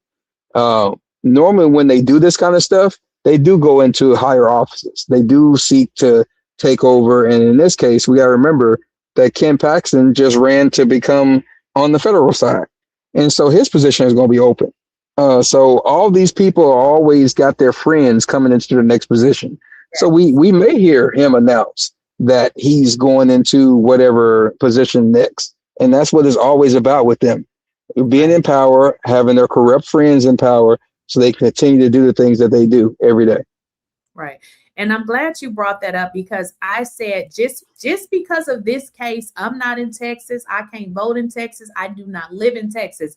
But there are, and maybe you can be a part of that panel to come back, because what I want to do is, because again, I'm not there, is educate people on the candidates that's coming up in Texas, because we don't know, for one, you should be, voting anyway. But as it relates to this Karmello Anthony case, I know when I had the attorney, I just can't remember her name. She's on Instagram. I think it's the Opinion Court. She has stated that they're going to be 3 availabilities, and that I think she said the Senate. I don't remember, but I thought that would be, an interesting topic for people who live in Texas that's watching, to get out and vote, register people to vote, because all of this, yes, depending on who is, all of this stuff work together. We got to get these corrupt people out of office. Correct. And we have to put pressure on the ones that's there. So that's why I said people need to pressure not Greg Willis, pressure the Attorney General Ken Paxton and Governor Greg Abbott to do what's right for Karmello. And because we're their constituents in Texas, everybody else outside, you're a federal constituent of his, because you actually control a lot of the dollars that Texas have to pay out and also receive. And so if we put those things into the atmosphere and let them know that, hey, we're not going to take this. And so since we're not going to take this, y'all need to step up and do what's right. That's how Kim Kardashian and them get them to do stuff, even though they don't agree with them politically. If we put enough pressure on them, they will step up and they will actually pardon Karmello and get him out. And they'll explain to their people why. They do it all the time, but we have to pressure them to do that because they are in power right now. And then we work to get them out of office. Right. Yes, I think that needs to be the strategy, because based on everything that I have saw, I don't know what they're going to do with this case. I'm not a lawyer, but I feel like there is something out there where if you done messed up this case, that it can't be retried. Because I'm sorry, I don't feel like this case can be prosecuted in Collins County. It just cannot. Like whatever they're going to do with this case, they either going to throw it away. But I don't feel like Karmelo can get a fair trial in Collins County. I just don't. Well, the appeals circuit that's going to hear it, they're actually in Dallas County. And so once they hear it, depending on how, and it's all about wording. So as however the appeals attorney words it, saying that the harm is done and what needs to be done in the appeal, they can do a multiple of things. And one thing I have seen them do, or any appeals court, when it's alleged that all three sectors of it was doing the defendant wrong, and in this case, the judge, the DA, and the defense attorneys, then what they can do is they can move the whole entire case if they feel that it need to be retried to a different county. Being that it's in Dallas County, most likely they would just move it to Dallas County. But they can also say that there was so much harm done because of the way things were done that they can vacate the sentence and the judgment and just dismiss the whole thing. And they can do it with prejudice that it won't be tried again. It's all about what the appealing attorney actually wording and what they asked for. That's what it's about.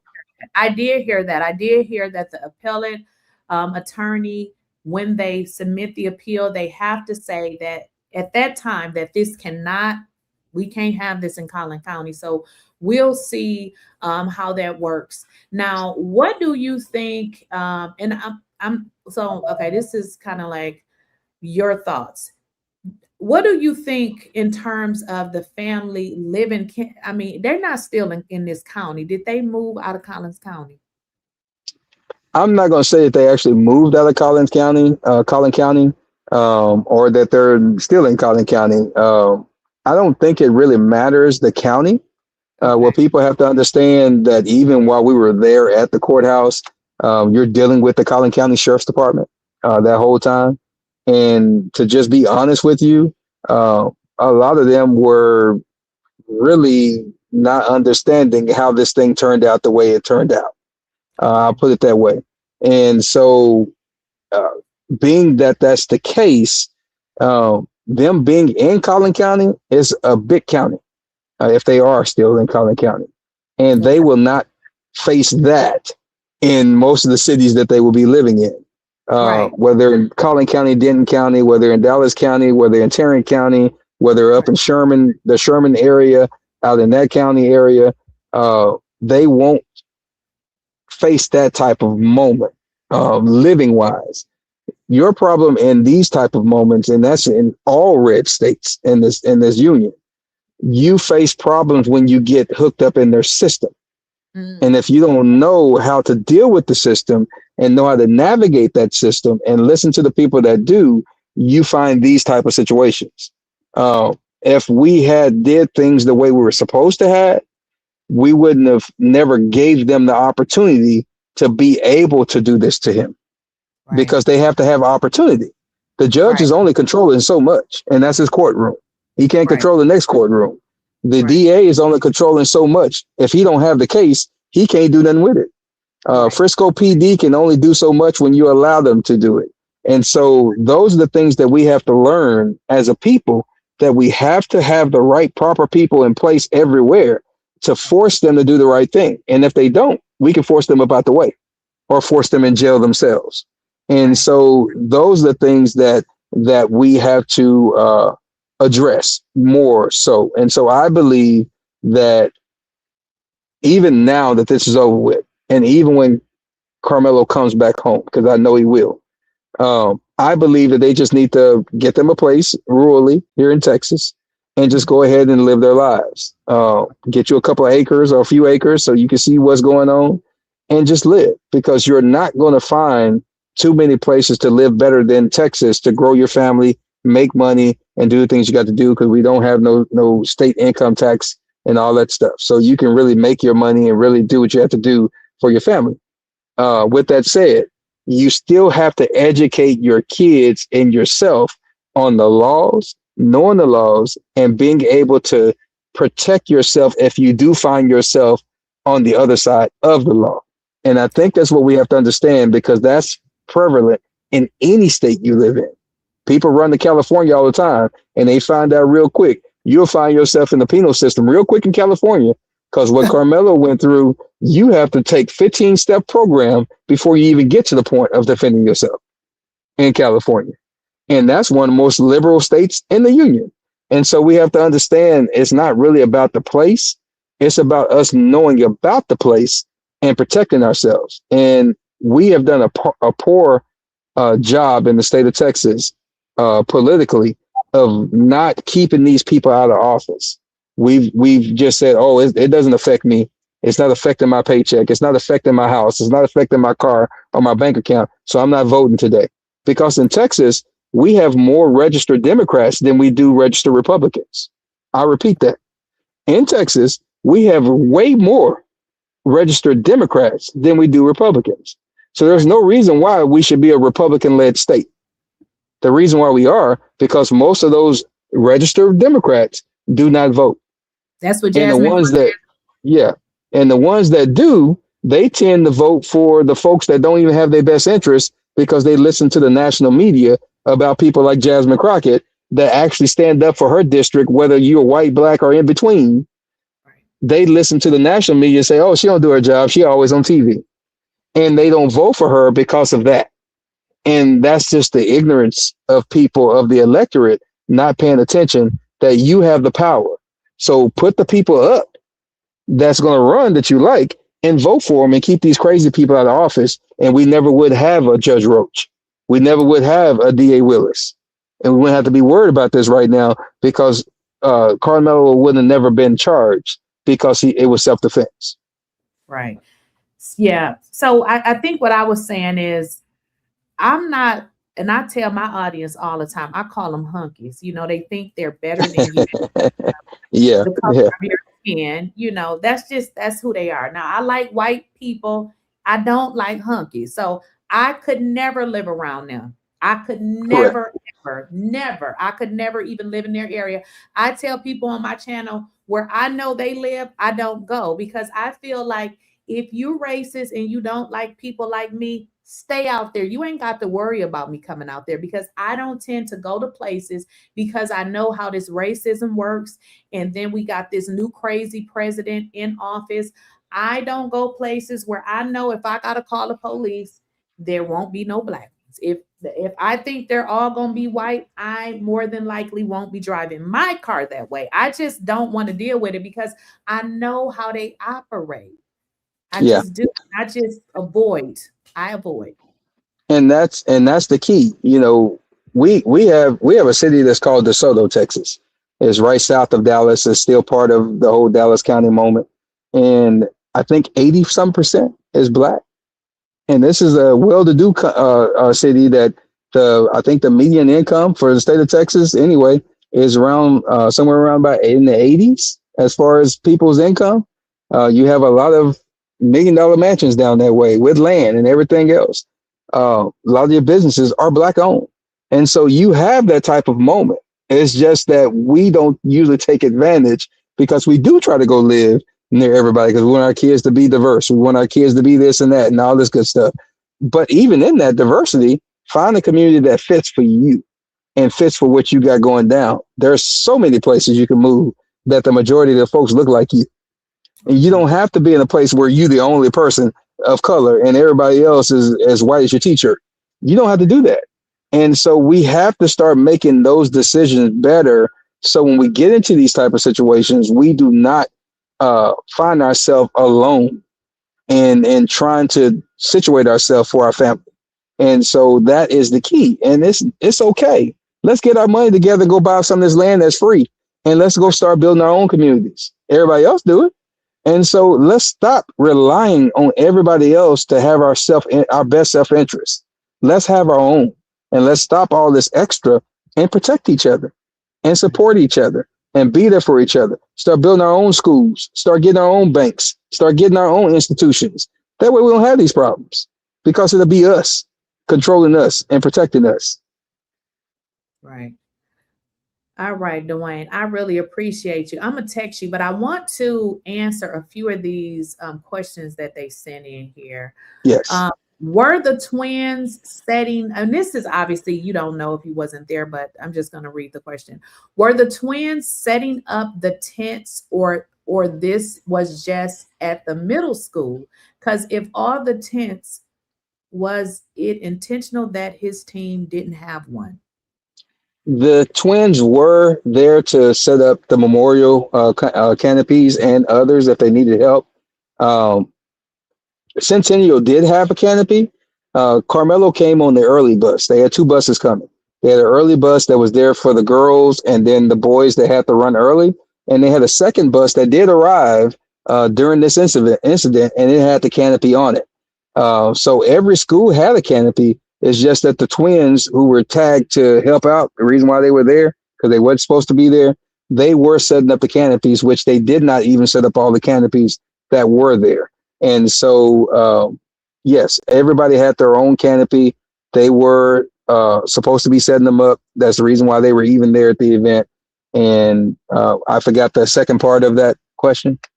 It was where this is okay. It says because if all tents, wait a minute, was it? Oh, just the part about the middle school. Right, This was not at the middle school. This is a large complex that Kirkendall Stadium sits on. So it's a series of a whole lot of different buildings. right. They actually have a middle school that's there, in which they actually decommissioned and probably getting ready to tear it down or turn it into something else after this previous school year just passed. But it was not at the middle school. It was just in the complex that houses the middle school, other administration buildings, an alternative school or something is over there, some medical facilities and all that stuff, and training areas are there. Gotcha. Okay, thank you. Free Mellow now. Sir Q, Amen. thank you for the $10. And is it Des? I be trying to read some of y'all names and I be like, okay. So we just gonna say Des 9030. Thank you for the dollar. Throwing someone's property is a hostile act. DJ Torch Live. Correct. Cynthia, thank you for the super chat. How did Mello have time to get a knife? I asked the same question. If He he was didn't. jumped, that was He my didn't. He didn't. By all accounts from the kids that were there, they said they never saw him pull out anything. Does that mean he didn't or he did? We don't know until we hear from Carmelo directly, and I'll let him tell that story. But right. we know from the people around, they said no. One kid said that he was reaching in the back of him to get the knife that was already erected. And they said two. They didn't even say knife. They said two. Right. And that was their account, and they were there. And Right. so I think to her question, he didn't, because we know that the tool itself or the bag itself wasn't even open. I know they said that he had his hands in it, but we have the photo to prove that it was not open, and all of that. So it's just what we know. So Right. And I'm glad you said that because that's what I had been stating. I said, listen, I don't know what Carmelo said because we have not heard from him. So unless you can show me the video, which is very interesting how this social media stuff is all playing out because people were saying, well, wait a minute, he got jumped. I thought he said it wasn't allegedly. Today, guess what I saw? The police video cam of Carmelo saying, no, I did do it. It wasn't allegedly. You see how this yeah, narrative just seems to fall in place. So I know they watch social media. I know they watch my channel, but it's crazy how they released this clip. And even with this whole thing being released on Juneteenth. So I yeah, don't know. It seems like there's more to this story. Thank you, No Captivity with Freezy, for the $10 super chat. Keep doing great work, sis. I appreciate it. It is another one. Charlotte. We just gonna say Charlotte. Thank you for the $20 super chat. Keep up the good work. Some of these don't have a message. Xenia 78. Thank you for the super chat. $9.99. Carmelo's defense made many mistakes. DJ Torch. Yep, many correct. mistakes. I would agree with that. And then Beverly White 5438 says, thank you for the truth. And send a $10 super chat. Self-defense is not a crime. Janet lifestyle for Janet. Thank you for the super chat. So yeah, thank you. So what else do you have anything else that you want to say, as it relates to the video? What would you say in closing? I just asked everybody to really take a look at the video. If you haven't, go back and look at Hunter's interview with his mom on April the 2nd, 2025 with WFAA Channel 8 News in Dallas. And look at that interview. Take that interview from what he said in his account, and then go back and actually look at the video that you have now of the event and look at it from the lens of what Hunter said, and be able to parse through it and pay attention to their movements, what they did and how they did it. So you can kind of really understand what these people did that day and know exactly what Karmelo was going through, because he feared for his life. He really did. And so that gives us a lens into his eyes until we're all able to hear from his joyful heart of what he actually went through that day. Right. And I know when I did a live, I believe it was yesterday. I don't remember. I've been talking about this so long, but somebody in my chat was like, they said there is something called the Texas Multiple Assailant Doctrine. I had to look that up. Now, the Texas Multiple Assailant Doctrine is a self-defense principle that allows a person to use force, including deadly force, against any member of a group. We saw a group. If they reasonably, this is what you think reasonably, what you think and I think is going to be two different things. What you reasonably perceive as an imminent threat of death. Keep in mind, guys, Karmelo had seizures. I had to ask a doctor the other day because not really familiar with seizures like that. So I said, so if a person has seizures and they got into a fight, and they said, no, a person that has seizures cannot be fighting. They can die. And I was like, I didn't realize that was, I don't know about seizures. So it was so much that I feel like they just had opportunities and they just didn't cover it, because I believe, if I'm correct, that there was something when they were at the trial that they didn't want to talk about his medical histories. And I'm like, clearly he didn't want to fight. And they didn't want to bring up nothing when it came to Karmelo. No character witnesses, no nothing. They didn't want to show no evidence. They just didn't do anything. And so with hindsight 2020, being that where we are, I'm glad they didn't, because it wouldn't be a hill that he would have to overcome from testimony of his own evidence that they may have shown that would hurt his appeal. In this case, it's just all on the prosecution, the judge, and the lack of work from the defense. If you include exhibits from the defense, testimony from the defense, witnesses from the defense, sometimes it's a harder hill to climb when it comes to appeal. So I think at this situation, since he's actually clean, and I'll say that way, clean on the defense side, now everything, the weight of the brunt of the appeal is from the malfeasance of the defense, the prosecution, and what the judge did not allow, and what the judge's conduct was. So I think it works a whole lot more in his favor that they did not do their job. I do have another question for you, since you just mentioned what you just said. Now, I hope this is a lie, because we know it's been some lies told. But different people I have heard state that the judge turned the camera off. Please tell me you didn't hear that. Did you hear that? From my understanding, the cameras were on in the courtroom because every trial is recorded. It just depends on whether they send that feed out. And from my understanding, no, the whole thing was recorded. If it was not, let's just go to the other side and the flip side. If it was not recorded, then that is misconduct from the judge, because now you're violating the defendant's right to a record of his trial. And so that becomes, again, another great moment of rule for appeal, and also once he wins his appeal, and if it goes to a point of retrying it, we know it won't be in Judge Roach's court because we know that's a violation, and they're not going to send it back to the judge that had clear violations. Great, great.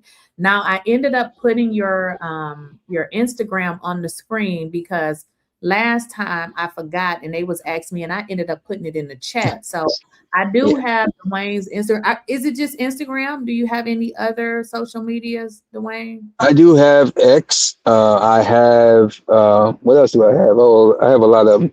Most of them are at Dwayne Turned Silk. My Facebook got taken down, so I don't have that anymore. But I do have TikTok. I have I think it's at I am done on TikTok. They actually got my other pages, which was at Dwayne Turned Silk, taken down and banned because of all this stuff. So you can find me at Dwayne Turned Silk on most of my social medias. On TikTok, I am done is my my @ sign. Okay.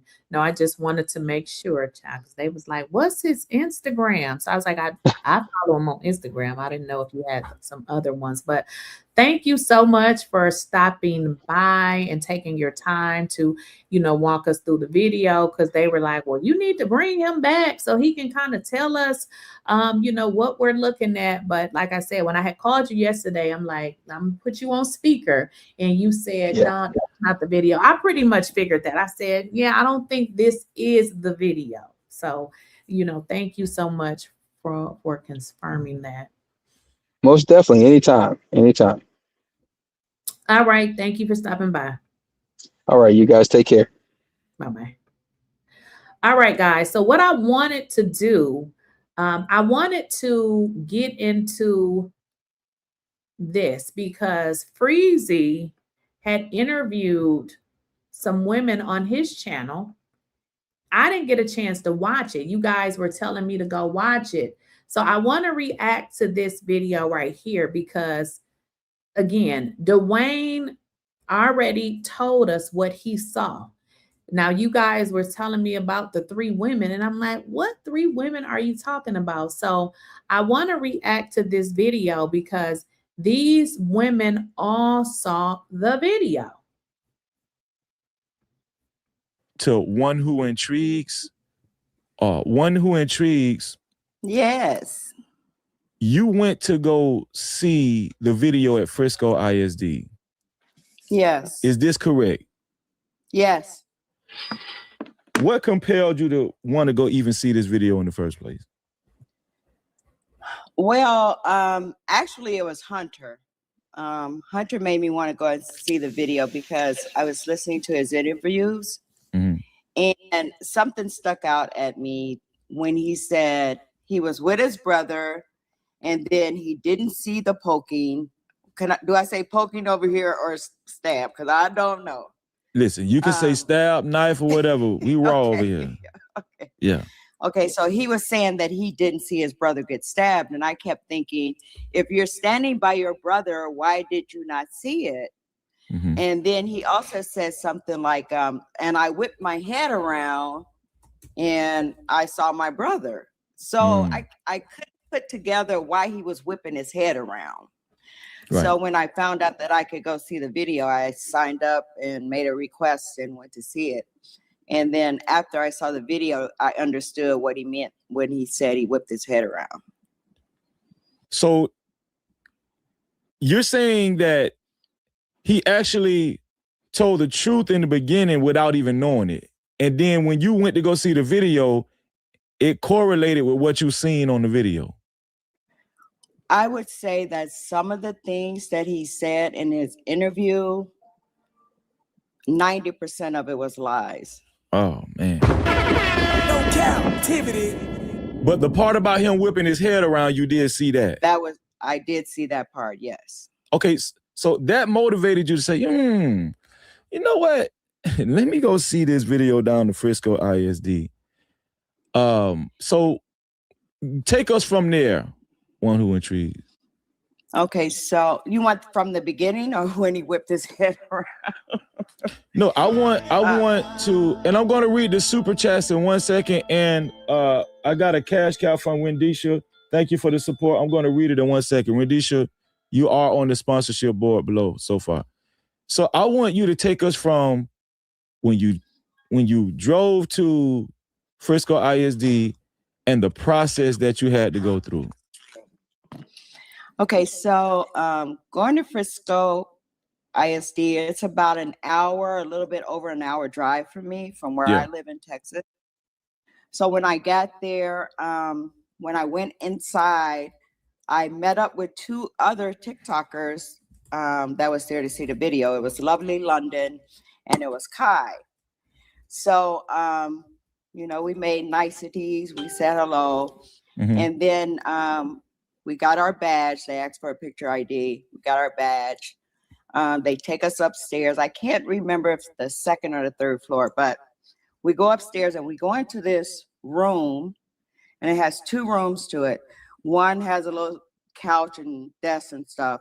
Then the other one has like a conference room table, and there's a big television screen on the wall. I would say it's something like maybe 45, 55 inches. And it's already has a freeze frame in it where you can see the canopy up. Okay, guys, I'm gonna let this go, but somebody just put in the chat, how can they follow Dwayne? I just had Dwayne whole Instagram on here. So if you missed it, you just gonna rewind it because I had his whole Instagram up here for at least 5 minutes. So I'm just gonna keep this going because the reason why we're watching this video, again, if you just joined, these are people that saw the video. Like, we want to listen to the people that actually saw the video. The left, over to the right, you can see some buses that's parked in the parking lot. You can see from the lens, you can see raindrops coming on the lens. You can see birds flying. You can see across the field. You can see people that's on the track field. Some are stretching, walking around, doing a little things. And then you can see, like I said, where the bleachers are. And the bleachers, you see the walkway. Now, the canopy that they were in was up in the far left corner on my left. And you can only see, I would say, maybe half or a third of the canopy. But when you look up at the canopy, you can see Karmelo. Very, very clear. Yes, the video is very clear. It's very clear.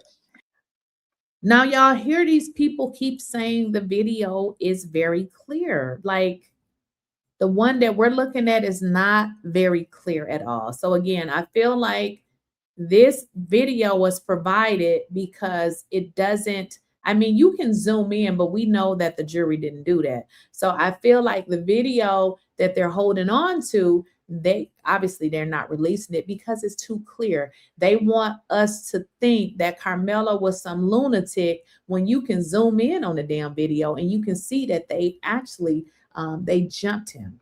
The only thing you cannot see is their face because they have redacted it because they don't want you to see the teenager.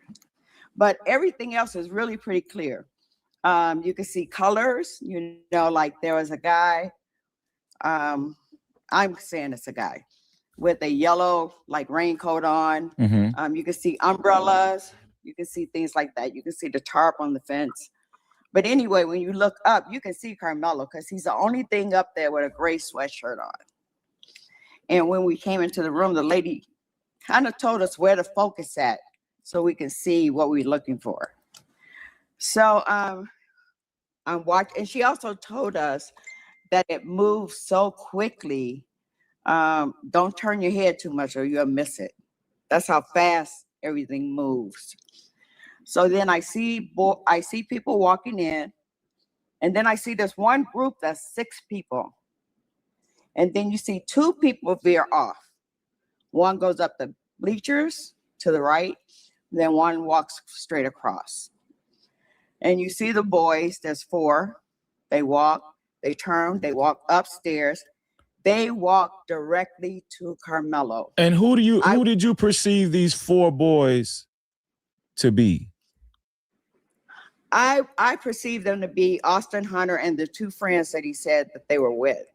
Okay, go ahead. Okay, so you see them walk directly up to Karmello, and I would say they were running kind of they weren't running, they were walking kind of hurriedly, like, you know, like they knew where they were going. They were moving a little bit fast.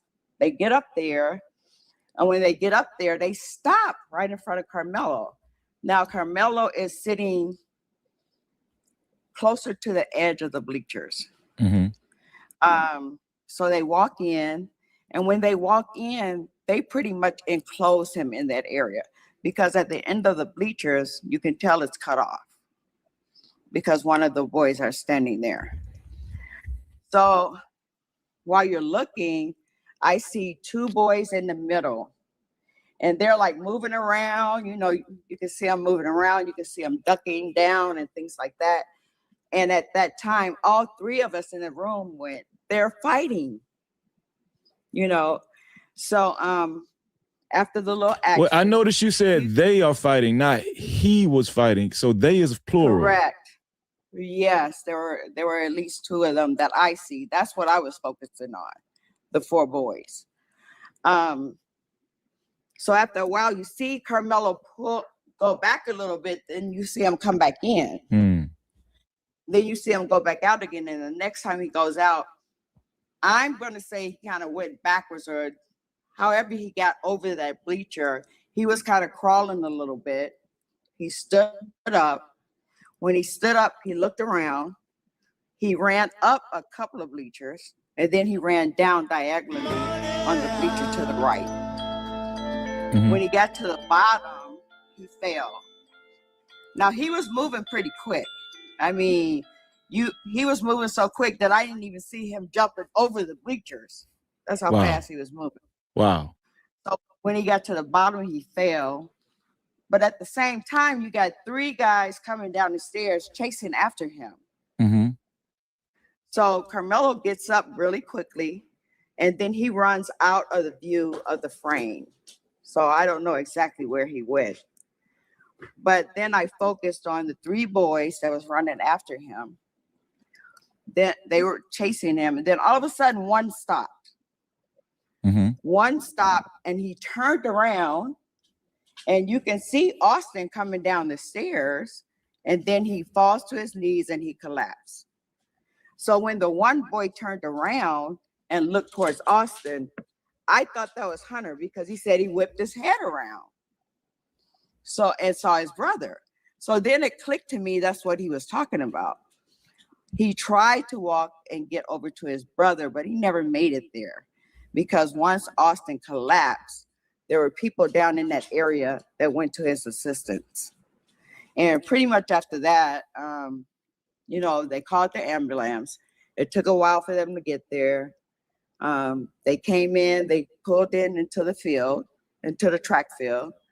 They were there for a few minutes. They got out, they got the gurney out, they went back around the fence, went to Austin, stayed there a little while, put him on the gurney, came back to the ambulance. They backed up, and when they backed up to the opening, they sat there for a little while, and then they took off. I want to say this. If you're lying, you took a long time to make up that story. Because no, I'm not. Because the story is so full of so much detail, and everybody else that has told their story, like Lena, Kyra, T-Sturdy, 12 Tribes, Lou, shout out to Miss Daisy. It's pretty much 99% the same. Of course, there's going to be a little nuances. Everybody, you know, have their own point of view. It's just like 99% the same. And it one thing focusing on, I think. Yeah. And what he said is actually correct. All of these people don't know each other. Like, they don't even know each other. And their story is very much similar. Now, one thing Dwayne did say is that when they went in there, they directed them where to look. essentially, of course, when I just watched the video, my eyes was all over the place. And then after watching it a few times, I was able to focus my eyes in different places. But they all said the same thing. When you come in, they ask you, do you want to see 11 minutes before, or do you want to see 2 minutes before? We're going to get to you in 1 second, Sierra. I got you. I'm coming to you. But I also wanted to correlate with Lena and Queen 88 as far as what y'all just heard. But before I go to y'all, okay, one who intrigues, she'll be right back. Okay, no, let me ask you this, one who intrigues. One thing that's always significant that sticks out to me was every time. Somebody said in the chat, did Karmelo have any blood on him? I don't know, but I'm going to say no. I don't believe he had any blood on him. Again, I don't know. And what Dwayne said is what I had started to think. We don't know what, if they can't show us a video of what they say Karmelo said, I'm not going to believe that he said it. Even in a situation where he said it's not allegedly, did you guys hear what Dwayne said? He said, yeah, that is because the coach had told him that, you know, these specific things. So I don't know. I'm just going to be honest. I don't know. But based on this video now that we have saw, we know that these people lied. Dwayne just said they came there to take Karmelo up out of here. And what happened, the situation flipped around. So now you see where the anger and the vitriol is coming from, because we was finna take this N-word up out of here. And it didn't work like that. Someone tells what they seen on that signed off video at Frisco ISD, one thing that always sticks out to me was Karmelo. Everybody's seen Karmelo back up, back off, and then get pulled back in. I noticed you said the same thing. That was noticeable to you. Now, somebody just put in the chat, that was a great, what you said. Let me see if I can find it. I saw blood on his finger. That part. Now, I did hear that, but blood on your finger could also be you fighting to try to get a knife from somebody. I don't know, but if I cut somebody, I don't necessarily have to get blood on my finger. So I don't know. We just gonna find out what really happened, but I don't know if he did that. I don't care what these people say. I don't believe what they say. It's just too many different things of what could have happened. You know, like Dwayne stated, people have stated that these boys allegedly got high. We don't know if that boy had a heart attack because of something else. Based on the information that I received, I know it seemed like it took them a very long time to get him to the hospital, which would make me think that whatever the injuries were that he sustained, that they did not think it was a huge situation to the fact that he was going to be, you know, taken up out of here. And then with them withholding the autopsy, come on now, something ain't right. Yeah.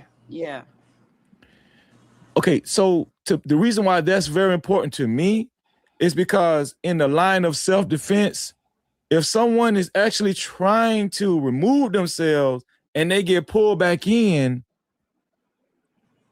especially pull back in towards a numerous amount of people, 4 people, 3 people, that's grounds for self-defense all day. He should have been acquitted, right?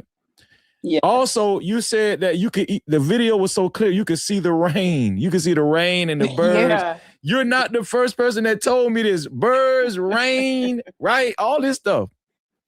Now, we're going to tie all this in, and I'm happy y'all are here because we're going to tie all this in for the... Did y'all not hear Dwayne say, hey, it was clear, you can see these are mature, grown-ass people, okay? They're not children. They saw what they saw. He said the same thing, like, you can see this, you can see that. What you did not see with them damn kids, well, what you saw, I shouldn't say that, was a bunch of lies. They were all over the place. Karmelo did not do what these people are saying that he did. And that is why the cameras was out of the courtroom. That's why we got this weird ass judge running. What judge do you know? A judge going out doing interviews. This was all a setup from the beginning. Audience. And I know we got a lot of haters watching, right? And I know we got some black coons watching and some house ninjas and we got some racists watching too. But it's okay because they need to watch.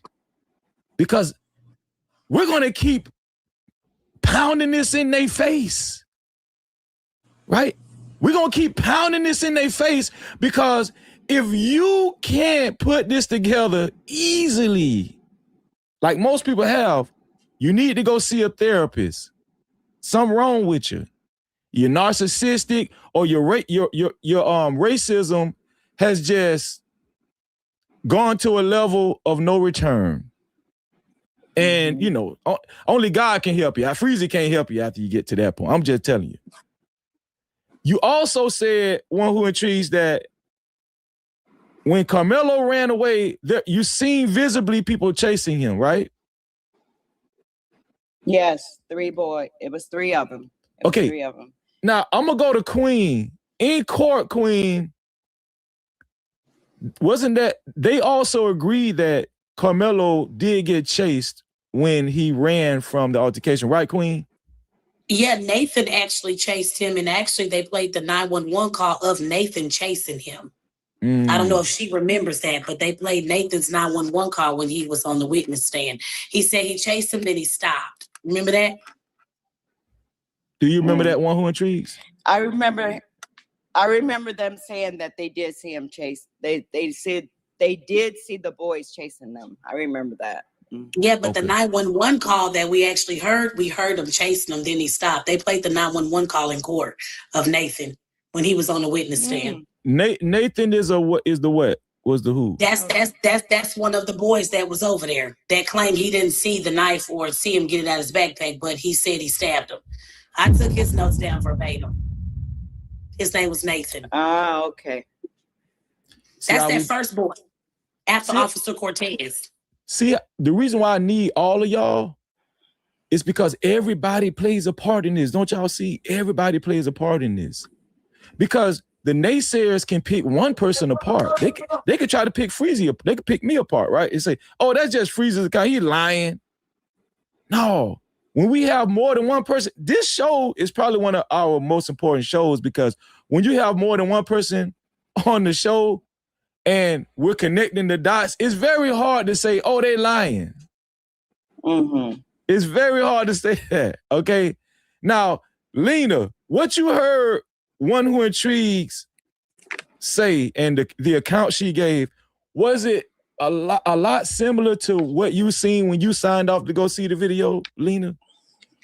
Very much so. I think that what she mentioned as far as the wanting to see the video, because for me, I wanted to validate what Hunter said, because one thing about our culture is that if someone in our culture does something wrong, we're going to hold them to the fire. I like when she said that, because this is not, you know, about, I don't know what other people feel, but I feel as a Black person, you know, we don't necessarily promote when people do wrong shit. You know, we don't be like, oh, you know, that's what they do. And I've said this over and over again. This is not about innocent or guilt. It is about being fair. He did not have a fair trial. So you're not going to hoodwink us with this bullshit with telling us he admitted it. Admitted what? Admitted it. He didn't get a fair trial. So I just, you know, want to be clear with that. He did not have a fair trial. Every person is entitled to a fair trial. And that's it. That's all. We're going to say, no, you shouldn't have did that. You get what I'm saying? And so I'm like, I need to see this for myself to validate what this kid is saying, because it doesn't make sense to me, right? When Karmelo told the officer that I was protecting myself, when it comes to self-defense, it was the officer's responsibility at that point to ask him, who were you protecting yourself from? And then apprehending the other people that was involved in the altercation. Thank you, Lena. That was beautifully put. Before we go to you, Ciara, let me read some comments that they sent here. Shout out to DIDR. Let me bring this up. Shout out to DIDR for your $5. Let me put this. I'm a fast forward. There were two. Go ahead, Ciara. I'm sorry. Go ahead, Ciara. I visited 5515 Ohio Drive in Frisco, Texas. Now, this is the second witness. They're all on this panel together. These, women have all saw the video. So they're giving their accounts of what they saw. Frisco ISD Administrative Building. She giving addresses and every damn thing. Go ahead, sis. Go ahead. Let's go. I'm ready. You have to show your ID. They run a copy of your ID. And they give you a sticker, to verify who you are and everything. Put that little sticker on your shirt or clothing. And you'll wait for someone to come and retrieve you to take you to see the video. I think her name was Michelle. But she took me up. You go into an office area. The office area is also adjacent to a conference room. You could not take your electronics or anything like that in with you. You had to leave them outside. In other words, in the office area. You could not bring them inside the conference room where you were viewing the video. She gave me a choice of watching the video either 11 minutes before the interaction or 2 minutes before the interaction. Remember, guys, the same thing Dwayne said. If you got, I don't think he said it in this interview. You got to go back and see the first time I interviewed him. Everybody say the same thing. They asked you, do you want to see 2 minutes before the altercation, or do you want to see 11 minutes before the altercation? I chose 11 minutes. I wanted to see everything that I could see. Okay. And yes, the birds were flying. You can almost see through the rain. The birds were flying. Did not Dwayne said that? Very much descriptive. So what that tells you, when people can watch a video and can tell you about the birds, does that not indicate that it was very much clear? It was very much clear. So this grainy video stuff is pretty much so that people would think that it's something that is not. In all honesty, Frisco ISD needs to receive a lawsuit, including the county, because they're telling you that they can see the birds. I believe Dwayne said you can see the rain. So these people are not making it up. Keep in mind, these are also people of the community who decided to go see the video because they wanted to know what was going on. And they too felt like the stories that Hunter gave just didn't add up. Raindrops. The colors were very, very vivid. I don't know where they get the graininess from. The video also was 45 minutes long. I want to know who's standing there watching grainy video that you can't tell anything for 45 minutes. Make that make sense. There were people walking in and out. Michelle did tell us where to focus, to keep your eye there, because if you don't, you may miss something. There were two timestamps, one in the upper left-hand corner and one in the lower right-hand corner. One was, I don't remember what they were for, but anyways, you could not fast forward, rewind, pause, or stop the video. You had to see it all the way through when it started. Then you see people walking in and out, you know, just filtering in. But you see Karmelo sitting on that back seat, the very last row of the canopy, looking downward at his phone, not aware of his surroundings. I mean, he's looking down, literally looking down at his phone.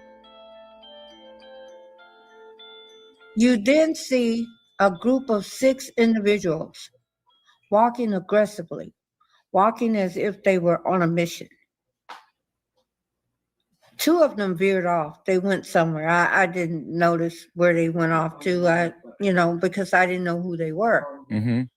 But 4 out of that group of 6, that 4 of them went directly to Karmelo. They never sat down. Hunter stated that they sat down. You know, they were sitting down. The next thing I see is commotion, you know, body parts moving.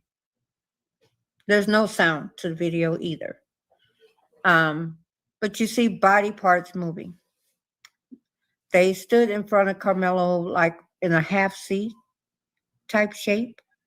So Karmelo, if they wanted him to leave, he was not able to, you know, even if he volunteered to leave, he wasn't able to because they were blocking his path. Or he could have jumped over their heads. I can't hear you. I'm sorry. Who did you perceive these 4 boys who encamped him? Who did you perceive them to be? Well, I know one of them was Hunter, and I know the other one was Austin. Okay. But I don't know who the other 2 boys were. I'm going to speculate and state that it was the 2 individuals. It was the 2 individuals that, hold on. It was the 2, that's my son. No problem. It was the 2 individuals that they walked over to the schoolhouse or field house.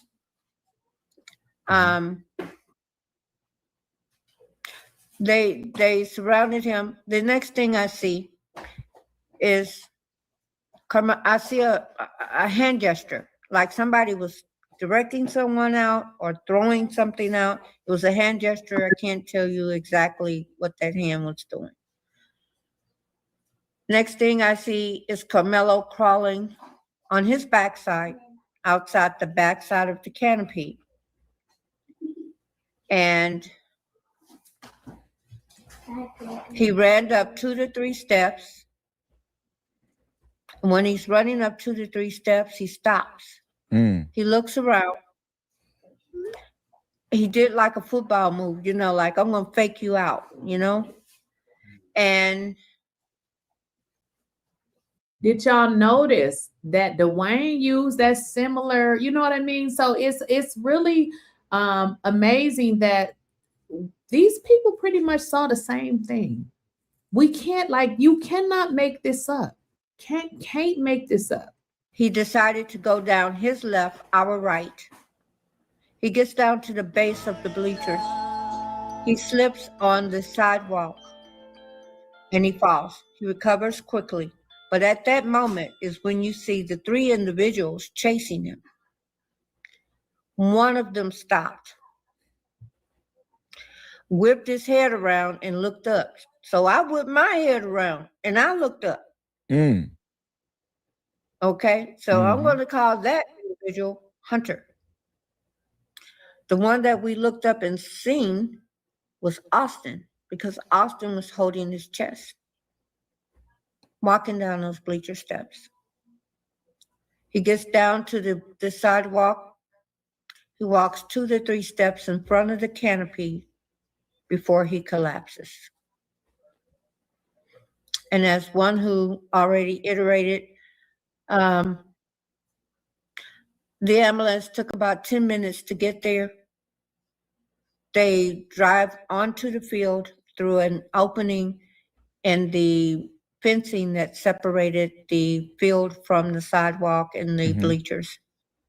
They go onto the field and they park directly in front of Austin. So you could not see Austin anymore or them even performing life-saving measures on him. I never saw Hunter go over to Austin. I can't remember Hunter. Hunter is a liar. Okay. We have never met him, but we know he's a liar because all he has told was conflicting stories. Because remember, he said, my brother died in my arms. Well, she looking at the camera, he ain't dying in your arms.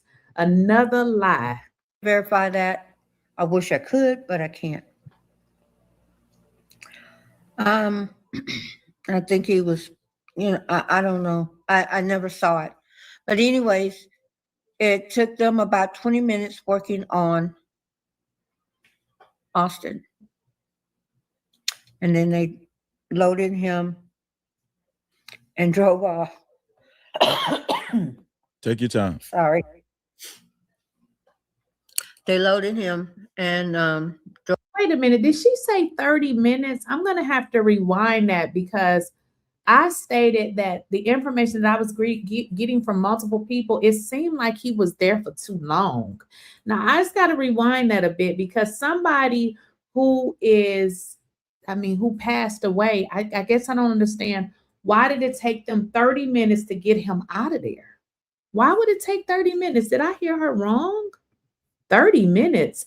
That goes to now what everybody had stated is that they didn't feel like this was life-threatening. So what did this boy really pass away from? Because Austin was holding his chest, walking down those bleacher steps. He gets down to the sidewalk. He walks 2 to 3 steps in front of the canopy before he collapses. And as one who already iterated, the ambulance took about 10 minutes to get there. They drive onto the field through an opening in the fencing that separated the field from the sidewalk and the bleachers. They go onto the field and they park directly in front of Austin. So you could not see Austin anymore or them even performing life-saving measures on him. I never saw Hunter go over to Austin. I can't verify that. I wish I could, but I can't.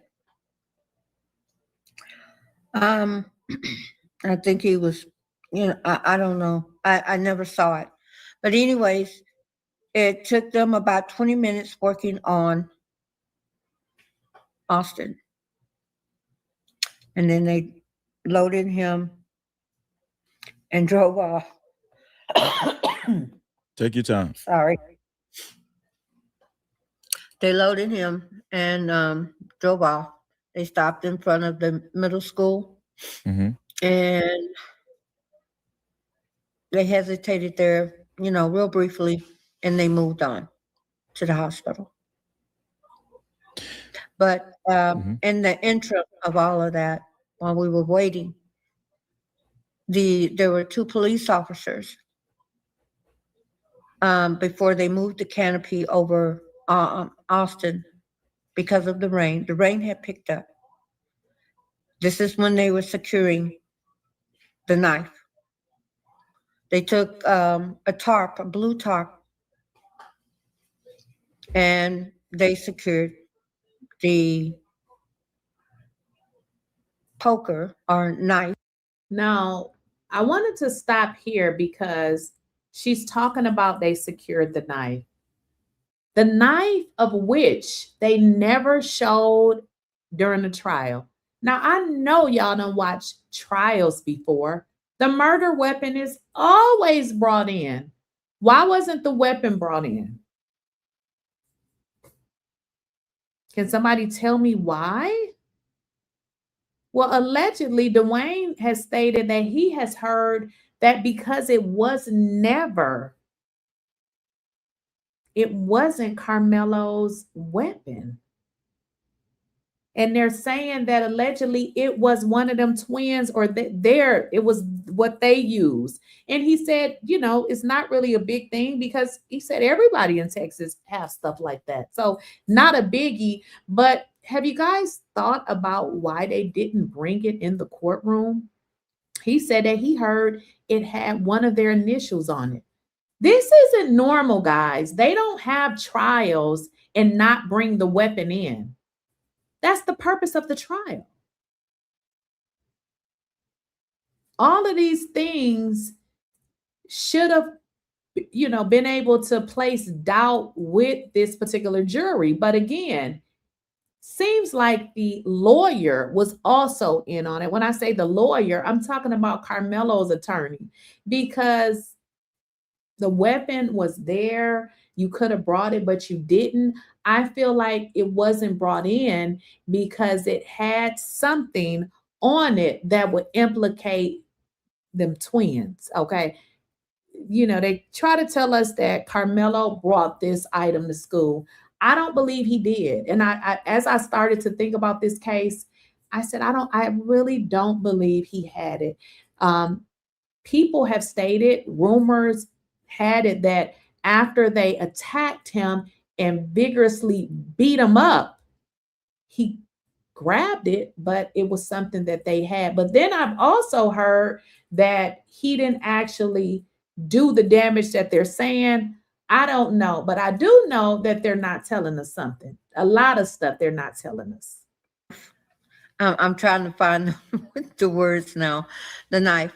But the officer, when he bent down before they moved that canopy, he bent down and picked up a book bag and tossed it up to the other officer. It did not appear to be open. It may have been, but I did not see an opening where anything fell out or anything like that. And they secured the tarp down because the wind and rain had picked up at that point. I'm going to say that not one of those individuals, those boys, realized that Austin had been stabbed when they took off after Carmelo. They were too busy assaulting Carmelo. Wait a minute, we're gonna have to rewind. They took immediate. Did y'all hear what this lady said? Thank you, Sierra. Thank you so much. And I'm gonna say this. You're probably one of the most detailed people that I've actually listened. Realized that Austin had been stabbed when they took off after Carmelo. They were too busy assaulting Carmelo. Huh. They were too busy, because y'all got to understand, I'm sure y'all been kids before.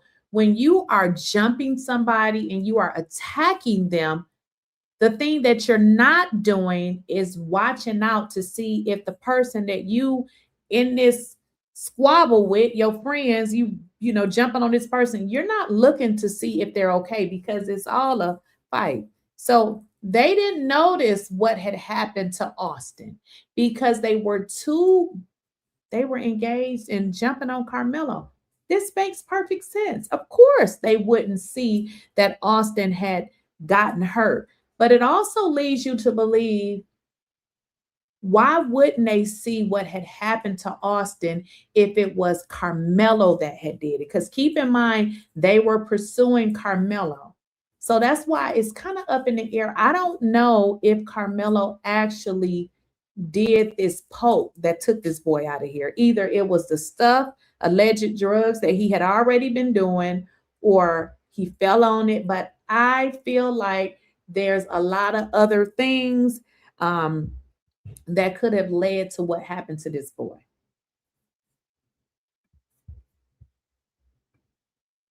Yeah.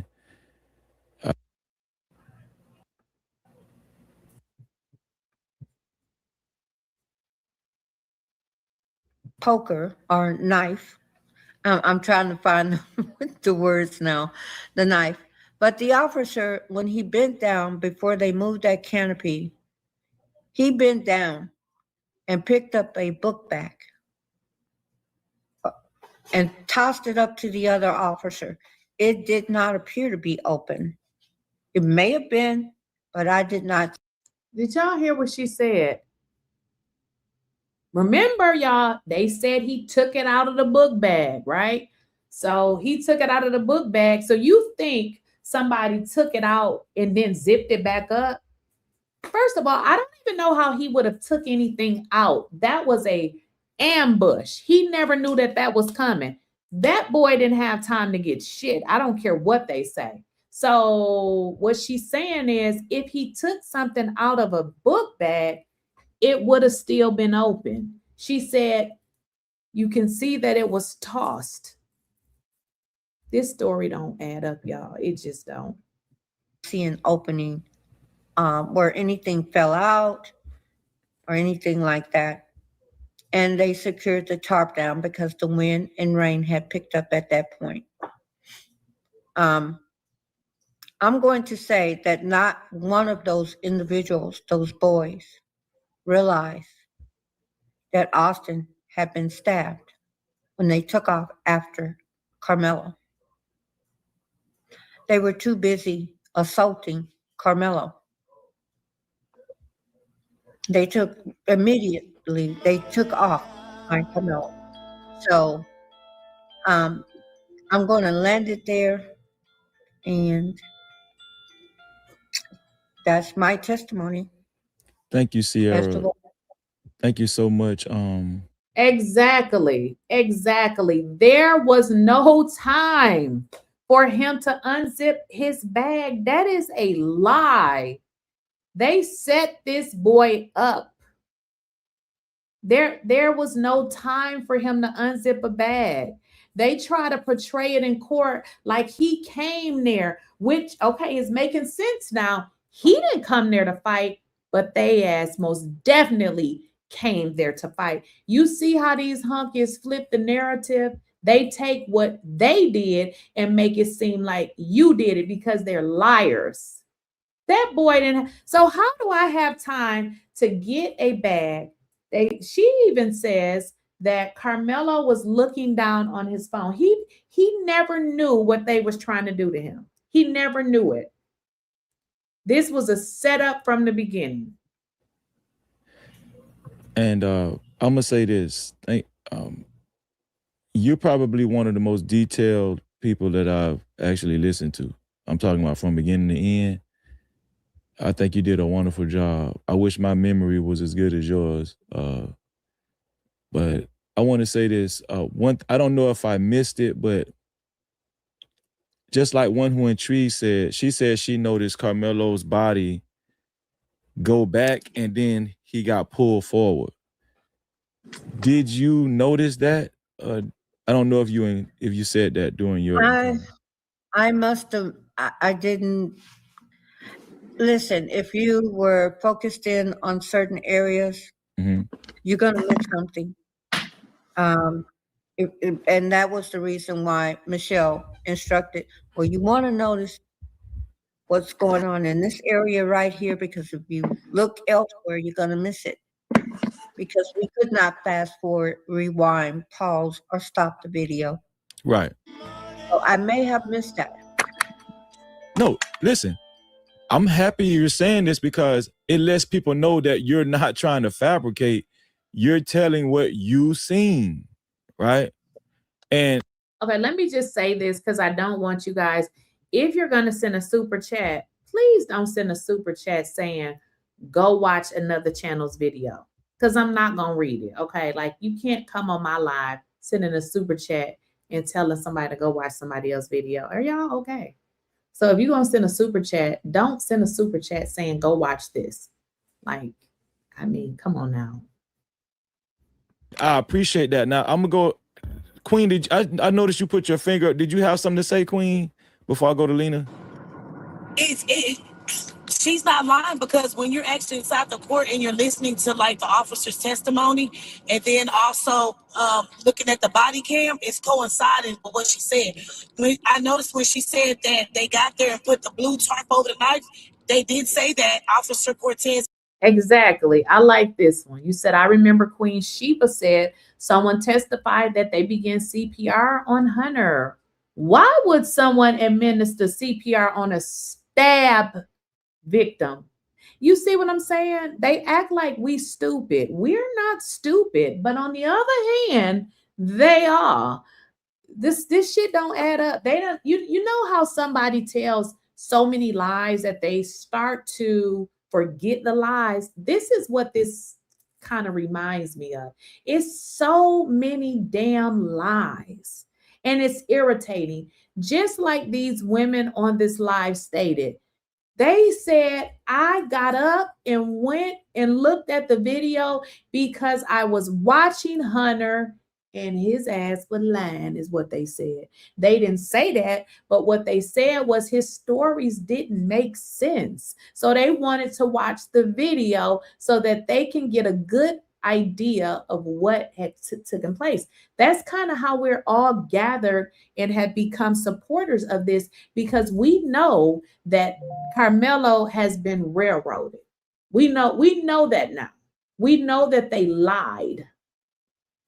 And shows did say that, and then they picked up the backpack, not knowing that that was Carmelo's backpack. They didn't know that. They were trying to pick up the backpack to put it down on top of the tarp to keep the tarp from coming up.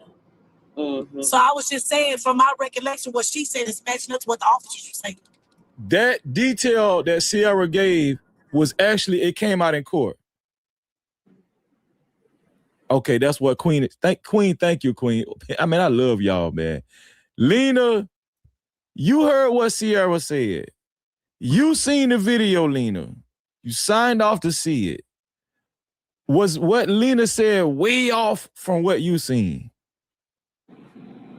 Lena. No, what Mama Sierra said, no. It's you know, just to be frank, the majority of the people who went to see the video came back with the same story.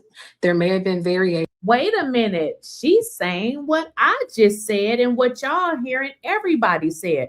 The majority of the people that saw the video, their story is pretty much the same. Obviously, they're going to use different words and everything like that. They all saw the same thing. So what the hell did this jury? You're a jury member and you see less, you get supposed to get all of the evidence, but you saw that Karmello actually murdered somebody. Well, no. Where? What video did they watch? What did they watch? This was a setup. That baby was railroaded. Could have been one of the kids who jumped him. Listen, in a situation where you're fighting with a weapon, you could have poked him. Anybody could have poked him. But I do feel like they want Karmello to take the rap for what happened to that boy. Because as both One Who and Sierra mentioned, you know, if you look one way, you may miss something. And so there may be little variances, but the key things that stand out to me that every person has mentioned is that Karmello was sitting looking at his phone. 6 boys came in, 4 actually approached him, and Karmello ran up, ran down, fell, and he was chased. Those are the 4 components that each person.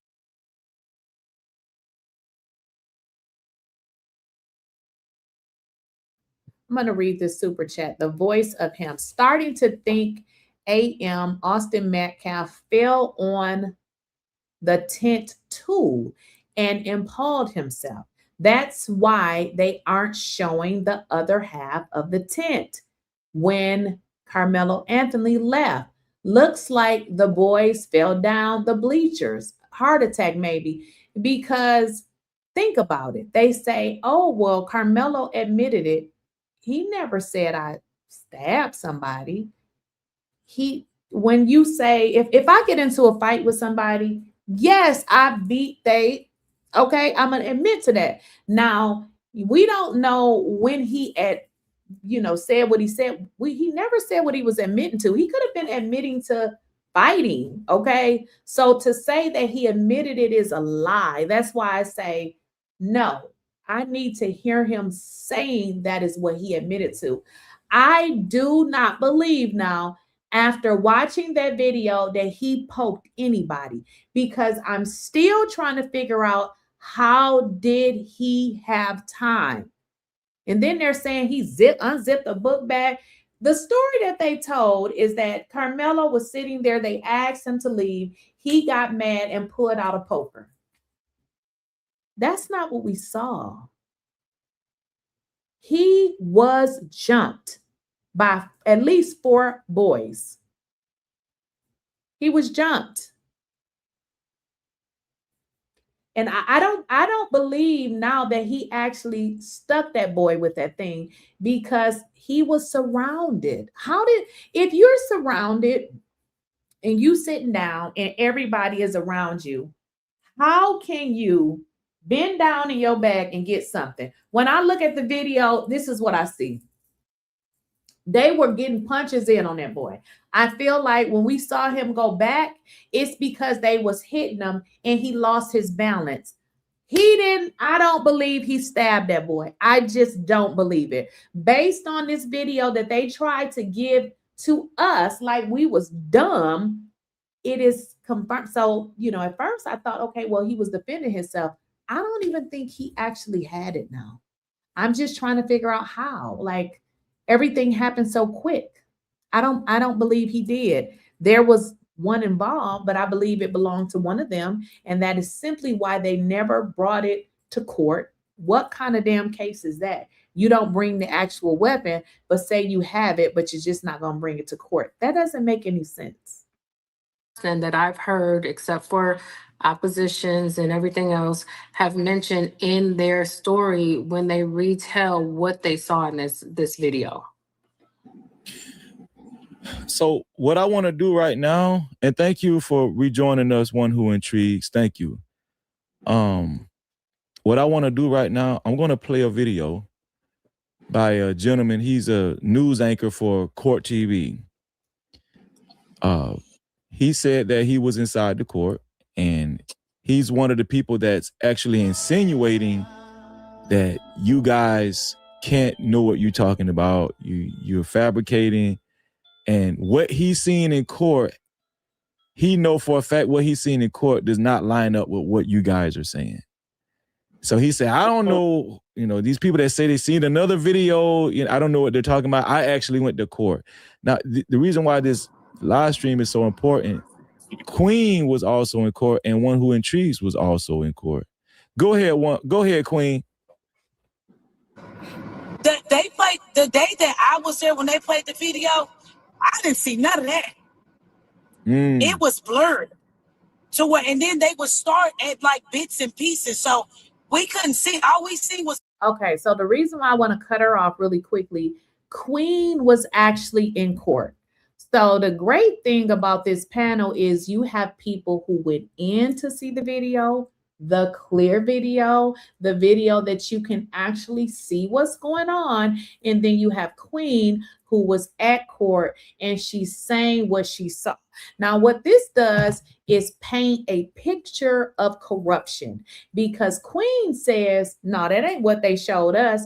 And then if you listen to what Dwayne said, no, the video that they showed court was choppy. They didn't even show them a chronological order video. They showed them videos from different angles, and it never told a full story. A bunch of kids walk over to them, and then sorry, y'all, this car right here. A bunch of movement. Sorry. That's all we see. And then they will cut it off, and then they will go to the aftermath of the body camera. They'll pull up the body camera. So we didn't see nothing that was clear. We did not. I got some more folks that come up here and say the same thing. That was not clear. What about, were you in there when they played the video too, One Who Intrigues? in court? No, I wasn't in there at the time, but I do. They made the video blurry on purpose. They tampered with evidence. They made the video blurry on purpose. What I was told in court is that when they played the video, that they actually had to tell the jury what they were seeing. And right away I said, how did the attorney for Carmelo Anthony allow this? I got eyes. If you're showing me a video that I can't see, don't tell me what I'm seeing, because isn't that the purpose of showing people a video, so that they can look at it and make out what it is they see? If you got to show me a video and tell me what I'm looking at, yeah, I don't want to see that video. Trying to keep the truck from coming up. So I was just saying, from my recollection, what she said is matching up to what the officers were saying. That detail that Sierra gave was actually, it came out in court. Okay, that's what Queen is. Thank you, Queen. I mean, I love y'all, man. Lena, you heard what Sierra said. You seen the video, Lena. You signed off to see it. Was what Lena said way off from what you seen?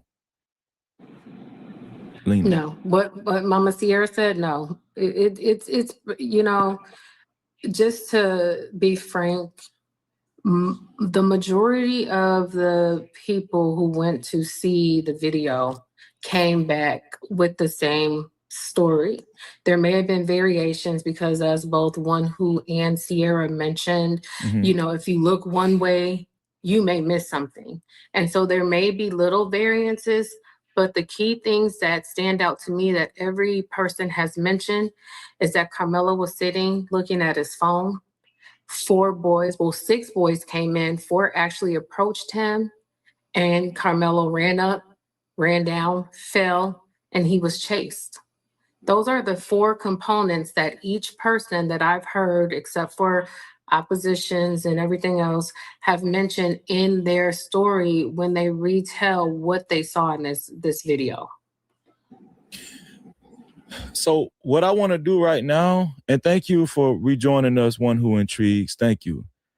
What I want to do right now, I'm going to play a video by a gentleman. He's a news anchor for Court TV. He said that he was inside the court, and he's one of the people that's actually insinuating that you guys can't know what you're talking about. You're fabricating. And what he's seen in court, he know for a fact what he's seen in court does not line up with what you guys are saying. So he said, I don't know, you know, these people that say they seen another video, you know, I don't know what they're talking about. I actually went to court. Now, the reason why this live stream is so important. Let me make sure you guys understand, you know. So somebody put in the chat, why are comments getting deleted? This is a very touchy situation. You have a kid. I don't care that he's 19. He is a kid.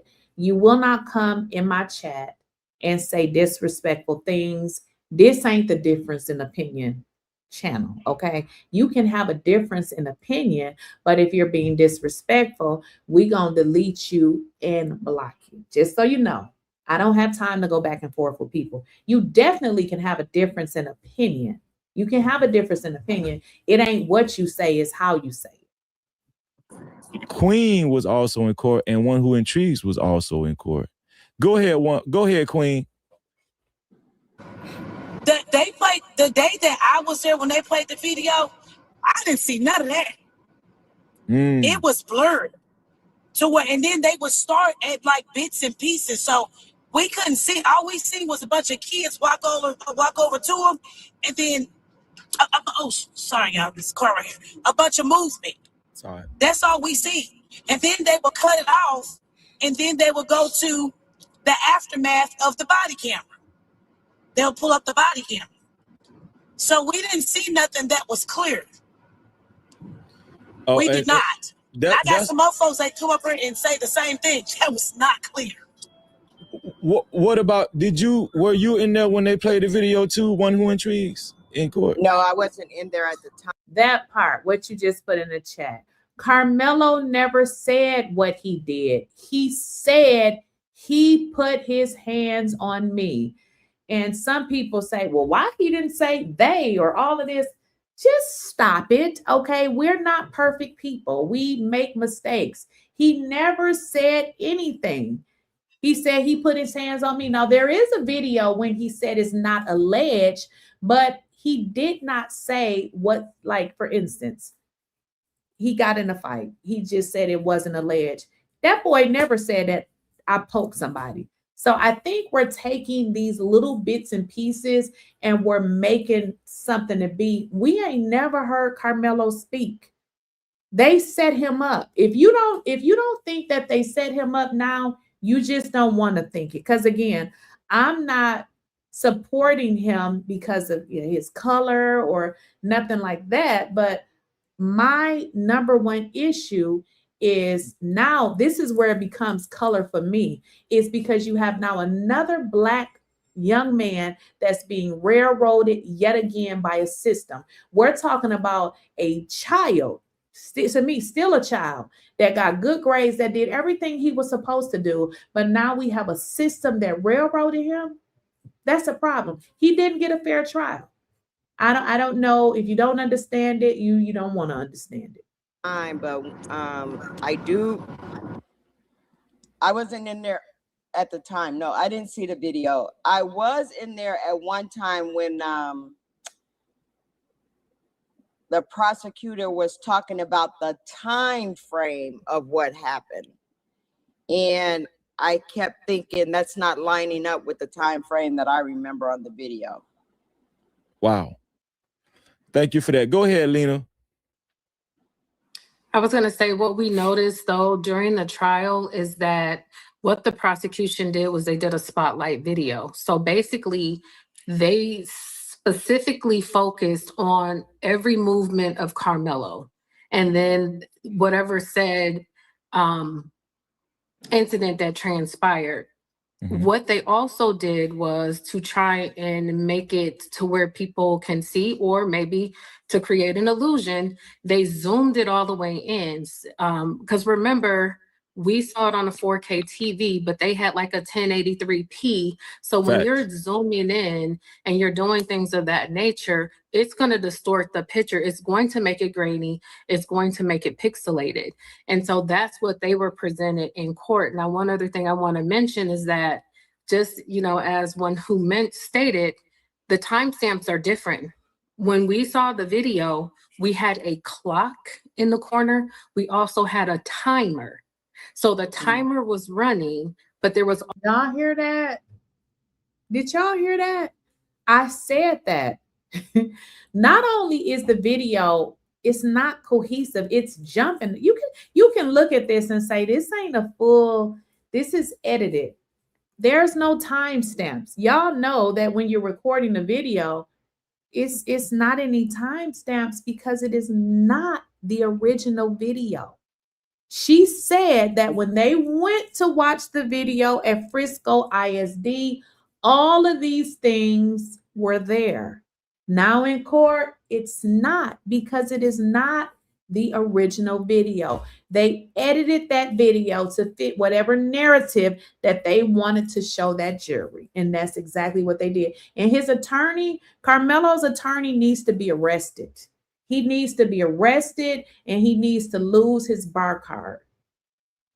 Also an actual clock that specified the specific time that all of these things were transpiring. So based on what they're saying, it just doesn't line up. So were they looking at the timer or were they referencing to the actual clock that was on the screen? Wow, thank you for that. So what I'm going to do right now, I'm going to prepare a video. Well, I'm going to read a couple of super chats, but I'm going to prepare a video, right? And so I wanted to show that, guys, because again, people keep saying that. Here's the deal. Whenever a Black person do anything, it's always, they're criminal, they crazy. No, I'm sorry, they don't say they crazy. They use that for white people to make excuses when they do stuff. when we do stuff, it doesn't matter what we have achieved. We are a criminal. They have criminalized a 17-year-old as if he'd been on earth for 40 years and every 6 months he's in jail. It doesn't matter what you do. They'll always see you as less than. Carmelo Anthony did not receive a fair trial. He did not receive a fair trial. You have strangers that's coming together because they know that this Black child is being railroaded. So when I said that I didn't support Carmelo Anthony because he was Black, the reason that really made me support him was because it was a Black male that was being railroaded. He didn't get a fair trial. And I feel like he did get a fair trial was strictly because of his color. And that's all. I feel like if he would have been white, I don't even feel like they would have charged him.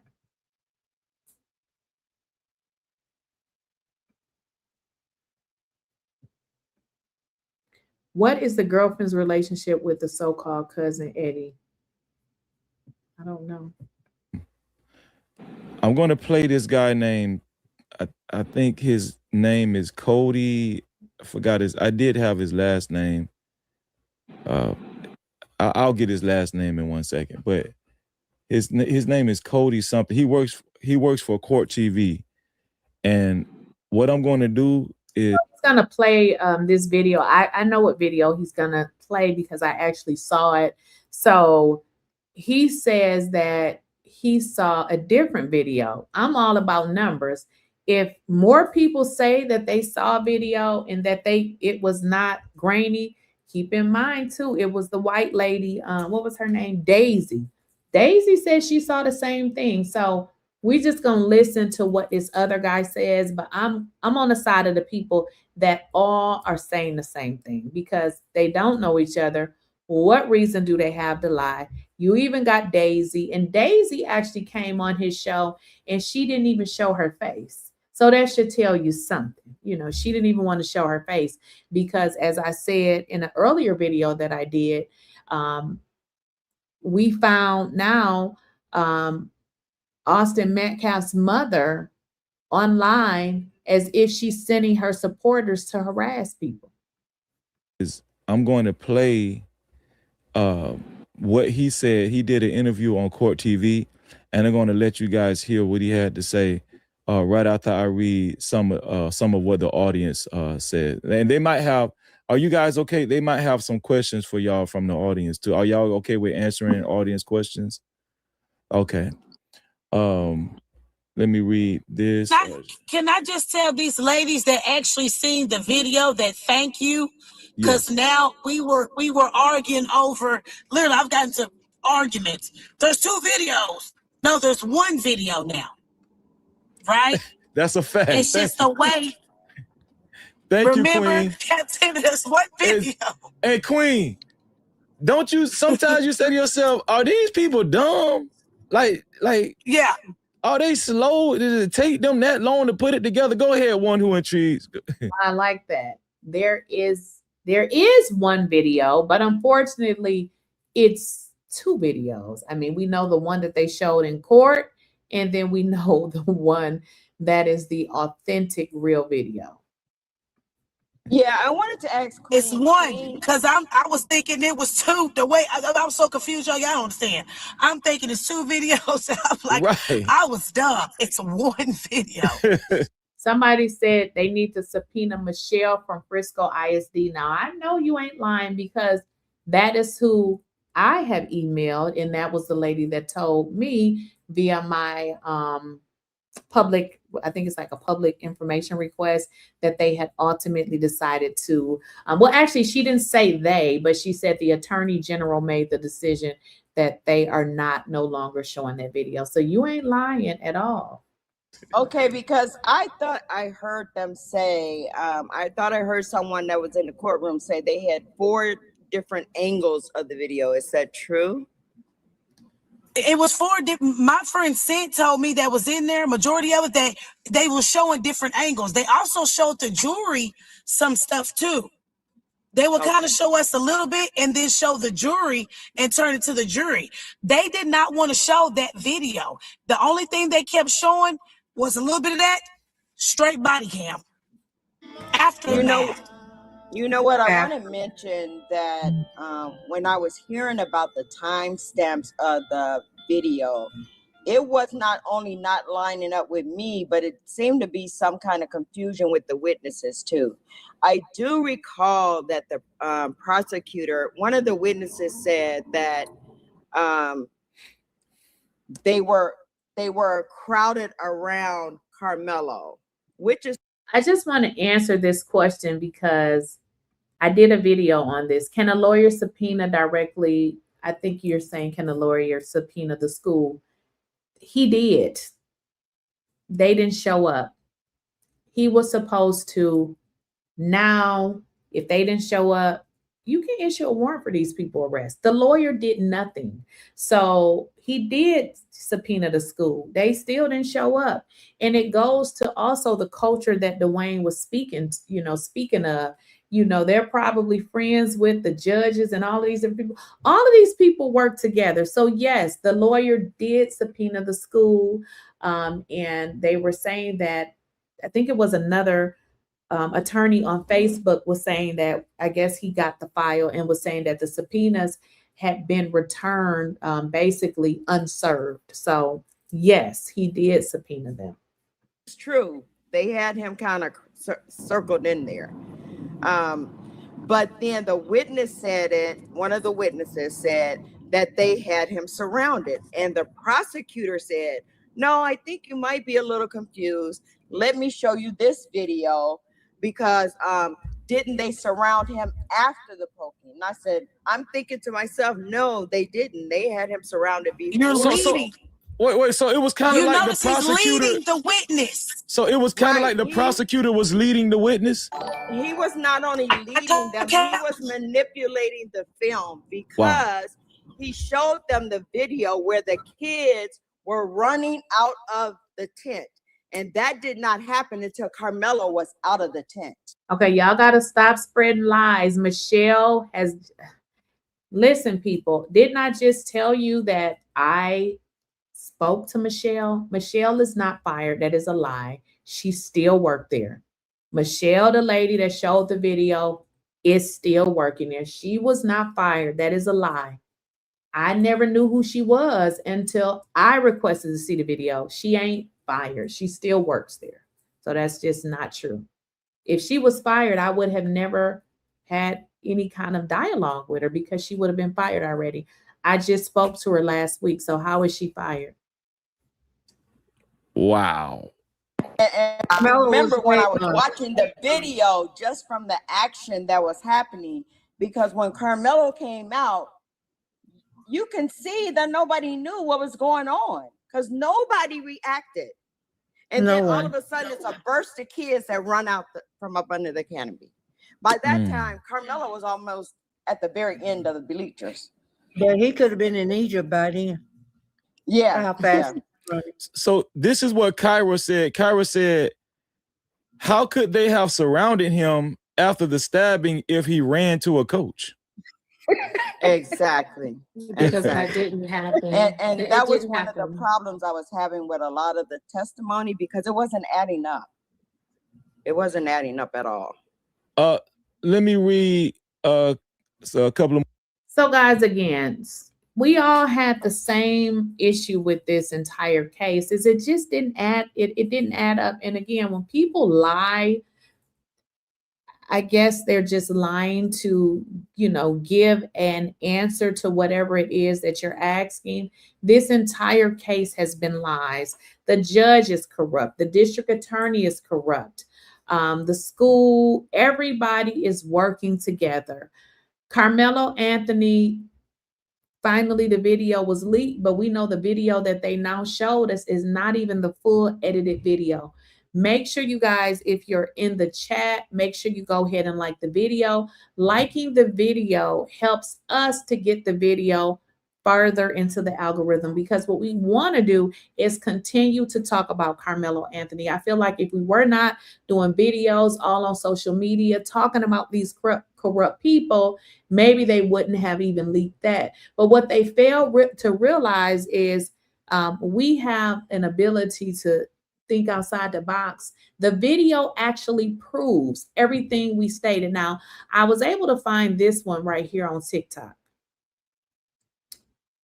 If you guys can see, you can see right there that they are moving, they are rocking, they are hitting him hard.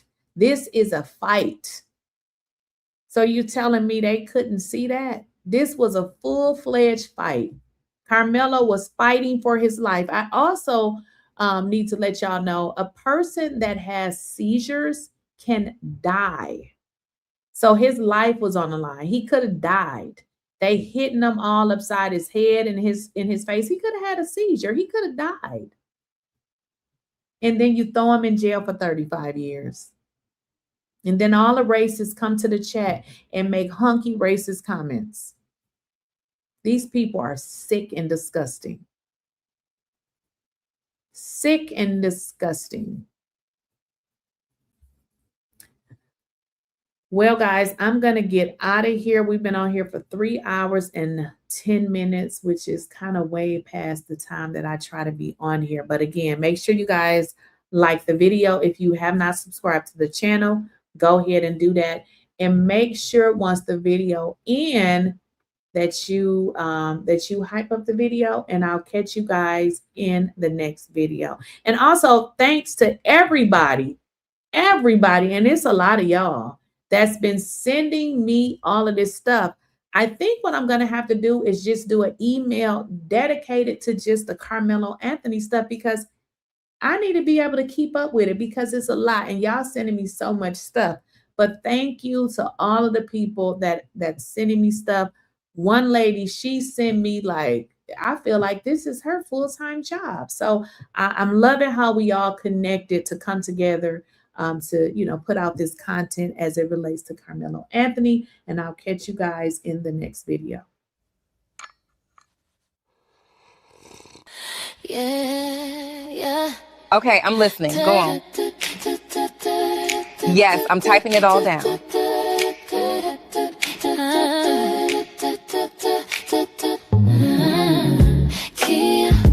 Keysha, clear, spilling tea, no fear, no fear.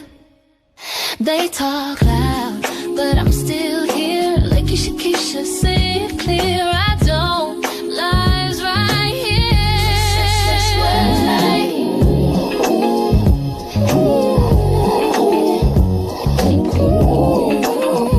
Spilling tea, no fear. I'm still here.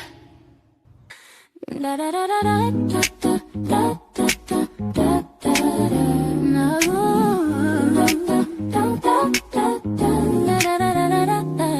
Spilling tea, no sugar, no fear. They talk loud, but I'm still here. Lakeysha Keysha, say it clear. Real talk lives right here. Yeah. Spilling tea, no sugar, no fear.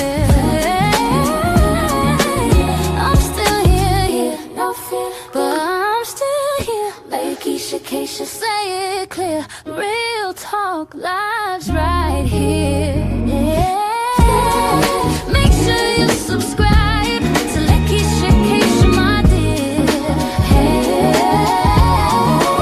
I'm still here, no fear, but I'm still here. Lakeysha Keysha, say it clear. Real talk lives right here. Stretch words like